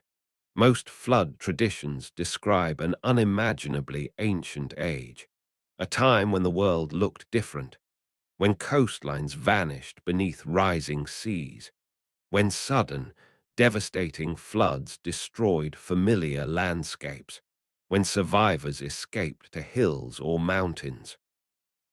All of this corresponds astonishingly well with events that unfolded between roughly 20,000 and 6,000 years ago, the very period when massive ice sheets collapsed. Sea level rose by approximately 120 meters. Enormous meltwater floods repeatedly surged through river valleys, and coastlines that had remained stable for thousands of years disappeared beneath the sea in what, geologically speaking, was little more than the blink of an eye. The people who witnessed these events had no writing. They could not record what they experienced in books or official records, but they possessed another tool, one every bit as powerful: oral tradition, the ability to preserve important knowledge through stories, songs, and ceremonies, passing them from one generation to the next. And oral tradition is far more durable than many people realize. Aboriginal Australians have preserved memories of events more than 10,000 years old. Linguists and anthropologists have recorded stories from Aboriginal elders describing ancient landscapes that today lie beneath approximately 45 meters of seawater, preserving astonishingly detailed memories of places that disappeared thousands of years ago. There were once islands that people could reach on foot, now separated by open sea. Freshwater springs that today lie beneath the ocean. Entire coastlines that have vanished from the surface of the earth. Yet they continue to live on in stories. One of the most remarkable examples comes from Port Phillip Bay in southern Australia. The Bunurong people tell of a time when the bay was an open plain with a river flowing through its center. They describe the ocean breaking through a narrow coastal passage, flooding the lowlands, and transforming the entire landscape into the bay that exists today. Modern geology shows that this is exactly what happened. Around 10,000 years ago, rising sea levels overtopped the narrow entrance and filled the basin, creating present-day Port Phillip Bay. The Bunurong people preserved that memory for thousands of years. Similar traditions appear among indigenous communities throughout Southeast Asia. Stories tell of islands that were once connected by land, places where people could simply walk between regions now separated by deep ocean. Around the Persian Gulf, ancient traditions recall a time when the sea flooded through the Strait of Hormuz roughly 8,000 years ago, drowning vast stretches of fertile land. In the North Sea, British and Dutch fishing boats still occasionally pull stone tools and mammoth bones from their nets. These remains come from Doggerland, the enormous plain that once connected Britain to mainland Europe, a landscape where people lived, hunted mammoths, and built seasonal camps. Today, it lies entirely beneath the sea. These are not vague mythical details. They are remarkably specific geographical memories preserved across hundreds of generations, and they reveal something profound about human cultural memory. People do not forget great catastrophes. When the world changes fundamentally, when landscapes familiar for generations disappear, we preserve those experiences within our most durable cultural archive, stories, and the flood traditions tell us more than tales of rising water. They are also stories of survival. Nearly every version follows the same pattern. Someone receives a warning before disaster strikes, sometimes through a dream, sometimes through a divine message, sometimes by carefully observing the signs of nature. People prepare, they gather food, they seek higher ground. They survive. Then they become the ancestors of a new world, the people who pass the story on. That pattern closely mirrors what real human communities likely experienced at the end of the Ice Age. Those living along rivers and coastlines did not witness change overnight. They watched it unfold across years, across generations. The tides crept higher, floods became more frequent, the familiar shorelines of childhood slowly disappeared beneath the water. Eventually, the communities that paid close attention, the people who understood the rhythms of nature, moved inland, settled on higher ground. They were the ones who survived, and they became the ones who carried those memories into the future. Yet oral tradition alone is not enough. To test these stories, we must turn to archaeology, and in recent years, much of the evidence has been found beneath the sea. Marine archaeology has uncovered drowned settlements in many parts of the world, confirming that our ancestors truly lived in places now hidden beneath the ocean.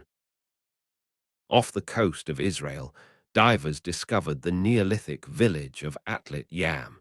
Today it rests about 8 meters below sea level. The settlement is approximately 7,000 years old.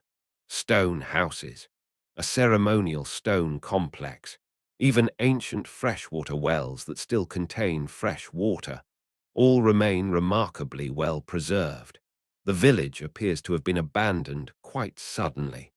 Tools, food, and traces of everyday life were left exactly where they had been used. The sea had risen faster than its inhabitants could adapt.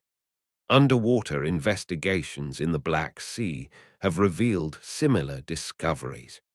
Evidence of ancient settlements has been found along coastlines that now lie beneath the water.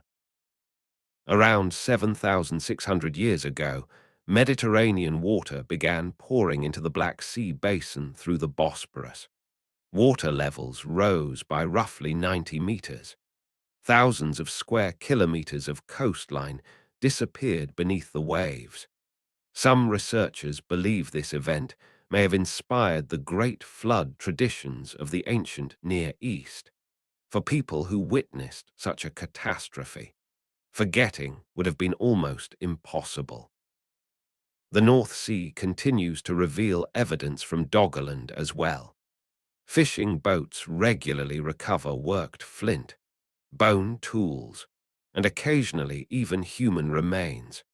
The drowned landscape beneath today's sea was once a vast plain where Mesolithic hunters pursued mammoths, aurochs, and red deer. Off the coast of Florida, archaeologists have discovered ancient freshwater sinkholes lying nearly 9 meters underwater. Around 12,000 years ago, when sea levels were far lower, these pools stood on dry land. Paleo-Indians used them as burial sites. Today, some of North America's oldest and best preserved human remains have been recovered from these remarkable locations. Every year, new underwater sites continue to be discovered. Side-scan sonar, multi-beam mapping systems, and increasingly sophisticated marine surveys are revealing ancient river valleys and coastlines where people once lived before the sea reclaimed them. Stone tools, fragments of pottery, and traces of human settlement continue to emerge from landscapes submerged for thousands of years. Together, the archaeological evidence confirms what the flood traditions have preserved. Our ancestors truly confronted rising seas at the end of the Ice Age, and they survived. But this is also the point where the story meets the present, because we are not only studying ancient history, we may also be looking at a preview of our own future. The warming that ended the last ice age increased global temperatures by roughly 4 to 7 degrees Celsius over about 10,000 years. On average, that amounts to only about 0.4 to 0.7 degrees per thousand years. Even that increase was not steady. During certain periods, temperatures rose by several degrees within only a few decades. One striking example occurred around 11,700 years ago at the end of the Younger Dryas. In Greenland, temperatures increased by roughly 10 degrees Celsius in less than 50 years. Today's global warming is advancing at approximately 0.2 degrees Celsius every decade, or about 2 degrees every century. That is equivalent to roughly 20 degrees of warming every 1,000 years, around 30 times faster than the average rate of warming at the end of the last ice age. We are compressing climate changes that once unfolded over millennia into only a few centuries. The ancient warming was driven by natural variations in Earth's orbit around the Sun. The amount of solar energy reaching the northern hemisphere increased gradually. It was part of astronomical cycles that have operated for millions of years. Today's warming is fundamentally different. Its primary driver is the release of greenhouse gases. Above all, carbon dioxide emitted by burning fossil fuels. Modern climate change is therefore human-caused, and according to the evidence preserved in ice cores, it is unfolding at a pace unlike anything seen in the natural record. Ice cores drilled from Antarctica and Greenland preserve Earth's atmosphere like frozen time capsules stretching back 800,000 years. They allow scientists to measure how much carbon dioxide filled the atmosphere in the distant past. During glacial periods, atmospheric carbon dioxide remained around 180 parts per million. During warmer interglacial periods, it rose to roughly 280 parts per million. A natural difference of only 100 parts per million was enough to drive the great cycles between ice ages and warmer worlds. Today, atmospheric carbon dioxide has risen beyond 420 parts per million, roughly 50% higher than the highest natural level reached during the past 800,000 years. We have pushed Earth's atmosphere into conditions not experienced since the Pliocene, around 3 million years ago. At that time, sea levels stood approximately 15 to 25 meters higher than they do today, and the Arctic Ocean was largely free of summer sea ice. Ancient climate records teach us another important lesson. Climate rarely changes in a slow, perfectly steady progression. Instead, it often remains stable for long periods, quietly accumulating change, until a threshold is crossed and the balance shifts. Up to a certain point, the climate system can absorb disturbances with little visible change. But once a critical threshold is passed, it can rapidly settle into an entirely different state, often much faster than anyone expects. The ice core record makes this remarkably clear. Past temperature changes do not form a smooth, continuous curve.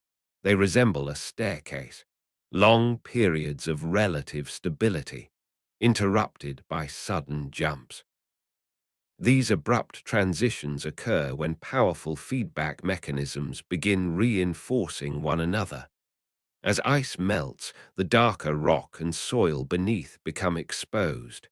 Unlike bright ice, these darker surfaces absorb far more sunlight. More warming leads to more melting. As frozen ground begins to thaw, methane escapes into the atmosphere. Methane causes additional warming, which thaws even more frozen ground. Ocean currents shift. Heat is redistributed around the globe, and those changes trigger still more climatic responses. During the end of the Ice Age, Earth's climate crossed many of these critical thresholds. Each new threshold accelerated warming, increased ice loss, and caused sea levels to rise even faster. What makes this especially concerning is that similar thresholds may once again be approaching. The Greenland ice sheet is losing mass at an accelerating rate. Arctic sea ice is shrinking far faster than many scientists predicted only a few decades ago. Permafrost across Siberia and northern Canada is thawing, releasing long-stored carbon into the atmosphere. Rainforests are experiencing more frequent droughts. Trees die, and the carbon they have stored for centuries returns to the air. Eventually, the natural warming that ended the Ice Age reached its limit. Most of the great ice sheets had already melted. Sea level rise slowed. The climate settled into a new equilibrium, but that process required more than 10,000 years. During that time, much of the world's megafauna disappeared. Human societies were forced to migrate repeatedly, and entire ways of life were transformed. Today, we are driving many of the same changes ourselves, only far more rapidly.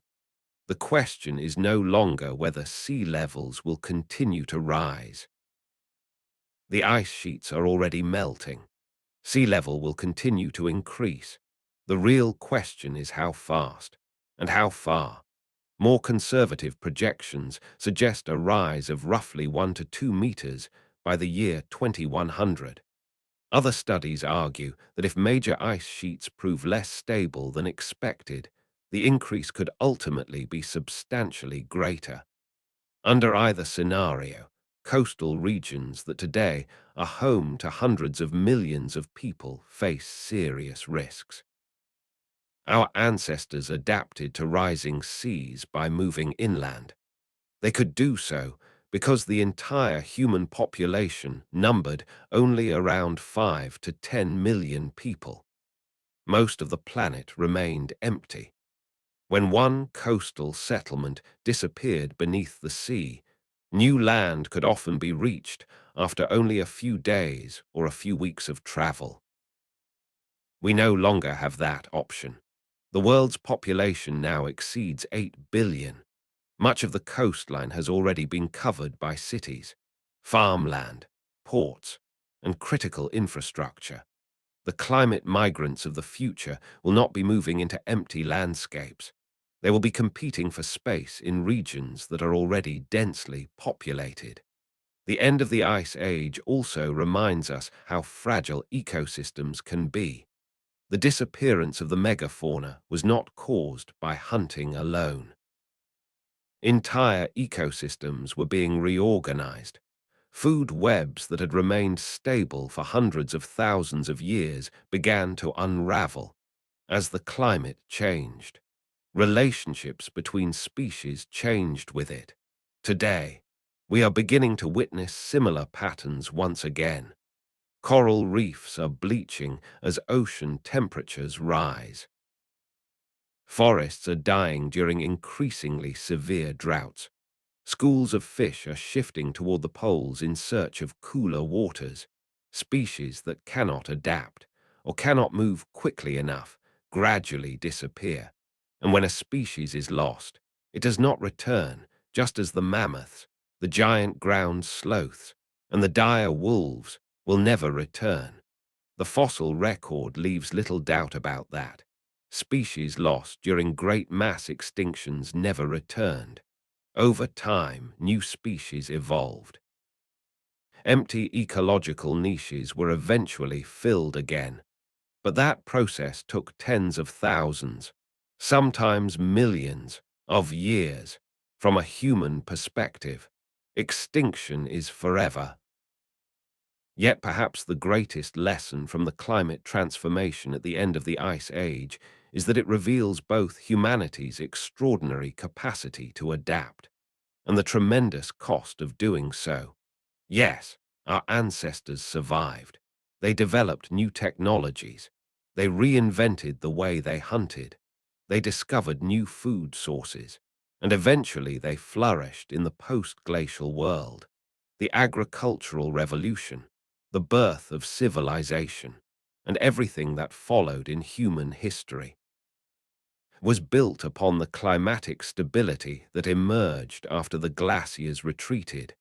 But the transition itself was extraordinarily harsh. Archaeological evidence reveals increasing violence, competition over resources, population declines, and entire regions that were abandoned. Genetic bottlenecks preserved in human DNA also suggest that some populations shrank dramatically during this period. Many communities did not survive. All of us alive today are descendants of those who did, but survival came at an enormous cost. The flood traditions are not only stories about rising water, they are also stories of loss. The loss of childhood coastlines, the loss of ancestral homelands, the loss of ways of life that had endured for countless generations. They speak of the trauma of abandoning one's homeland, of watching a familiar world disappear before your eyes, of not knowing whether another home could ever be found. Our ancestors possessed one extraordinary advantage. They were adaptable. They could move. If necessary, they could rebuild their entire lives somewhere else. Because they lived in relatively small communities, relocation was difficult, but possible. That flexibility allowed them to endure profound climatic change. Modern civilization possesses very different strengths, and very different vulnerabilities. Today, we have technologies our ancestors could never have imagined. We understand the science of climate. We can model possible futures. We possess global communication networks, transportation systems, and international institutions. At least in theory, we are capable of planning adaptation on an unprecedented scale, but we are also far less mobile. We cannot simply relocate our cities, our factories, our dams, or our farmland. We depend upon intricate supply chains stretching across continents. We live within sharply defined national borders, and we are more than 8 billion people sharing the same finite resources. The climate transition at the end of the Ice Age unfolded over thousands of years. That gave both ecosystems and human societies time to adapt. Today's climate change is progressing far more rapidly. Adapting will be vastly more difficult for nature and for us. We are no longer experiencing a gradual transformation spread across many generations. We are living through profound changes within the span of a single human lifetime. The flood stories preserved across the world remind us that our ancestors once faced similar moments. They watched their world change. They adapted. They survived. And in time, they prospered again. But those same stories also remind us how devastating those transitions truly were. The trauma was so immense that it endured in cultural memory for thousands of years, passed from one generation to the next as a warning. Do not forget the floods. Do not forget that the world can change. Do not forget that survival demands preparation, flexibility, and sometimes difficult choices. Today, we are living through a climate transition of our own. We possess knowledge, technology, and at least in principle, the ability to cooperate on a global scale.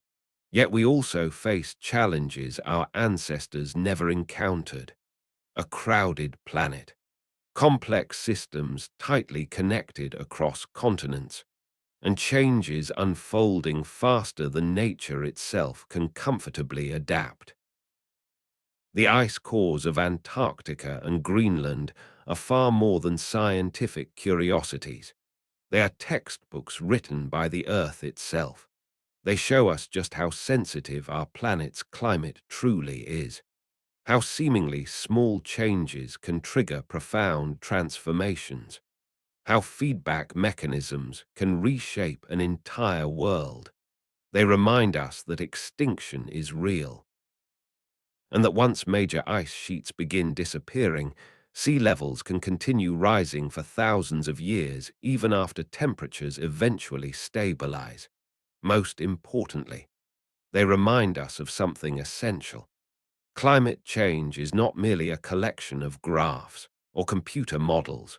It is changing landscapes, submerged coastlines, collapsing ecosystems, people forced to migrate, communities torn apart, and ways of life brought to an end.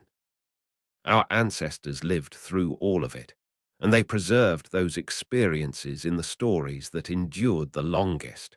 The world has changed before. It is changing again today. The real question is not whether humanity can survive climate change. Our species has already proven that it can. The real question is this: when this transformation is over, what kind of world will we be living in? And what will we have lost along the way? The great floods our ancestors experienced still leave traces that surround us today. Ancient coastlines now hidden beneath the sea, sunken settlements uncovered by archaeologists, genetic signatures of population bottlenecks preserved within human DNA, cultural memories still alive in myths and legends, climate records locked away inside ice cores and layers of ancient sediment. Together, they all point back to the same extraordinary chapter in Earth's history. a time when the world changed forever, a time after which nothing would ever be quite the same again. Today, we are leaving traces of our own. Thousands of years from now, if future generations successfully endure this great transformation, they may one day study our era. They will analyze our climate records, excavate the remains of our cities, read the documents we left behind, and ask three simple questions. What did they know? What did they do? And what did they lose? The great transformation of the past brought one world to an end and gave birth to another. Our own age will do the same. The only question whose answer remains unwritten is this: what will we preserve, and what will we leave behind? And now, we arrive at the end of one of the greatest transformations in the history of our planet. Around 12,000 years ago, much of Earth lay beneath vast sheets of ice. Enormous glaciers covered nearly one-third of the land. Sea level stood approximately 120 meters lower than it does today. Herds of mammoths wandered across frozen grasslands stretching from France to Alaska. Saber-toothed cats hunted where shopping centers and great cities now stand. Then, in little more than the blink of an eye on the geological timescale, everything changed. The glaciers melted, the seas rose, coastlines disappeared beneath the water, ecosystems collapsed, only to be rebuilt in entirely new forms. Much of the megafauna that had dominated Earth for millions of years vanished forever. The pressure of a changing climate, combined with increasingly effective human hunting, created a burden those magnificent animals could no longer withstand. Within only a few thousand years, the frozen world of the Pleistocene had come to an end. It was replaced by a warmer, greener, and far more stable planet, the Holocene, the age in which we still live today. The period most of us simply think of as the normal world. But in truth, there is nothing ordinary about it. The last 12,000 years represent one of the most climatically stable intervals of the past million years. The dramatic temperature swings of the ice ages, the abrupt transitions that could unfold within only decades, largely came to an end. The seasons became predictable, sea level stabilized, and Earth's climate settled into a remarkably steady balance, interrupted only by relatively small regional variations. Everything we call civilization was built upon that stability, because if the climate transforms completely every few generations, agriculture cannot flourish. If sea level rises by dozens of meters within a century, permanent cities cannot exist. If people must constantly adapt to radically changing environments, they cannot produce the surplus that supports complex civilizations. Fortunately, our ancestors were ready. The great bottlenecks they had survived, the environmental pressures they had endured for hundreds of thousands of years, prepared them for this new world. They could think flexibly, develop new technologies, cooperate with one another, share knowledge across generations, and they took full advantage of this unusually stable climate. Only a few thousand years after the glaciers retreated, agriculture emerged independently in at least 7 different regions of the world: the Fertile Crescent, the Yellow River Valley, Mesoamerica, the Andes, Sub-Saharan Africa, New Guinea, and Eastern North America.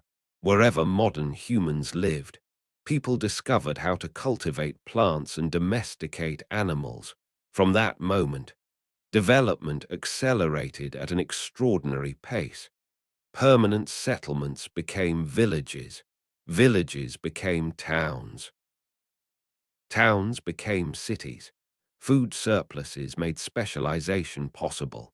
No longer did everyone need to spend every day searching for food.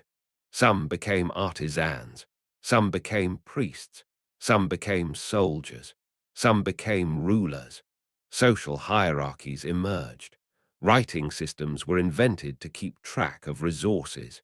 Knowledge could finally be recorded instead of relying solely on memory. Trade networks stretched across continents, only 8,000 years after the glaciers began retreating.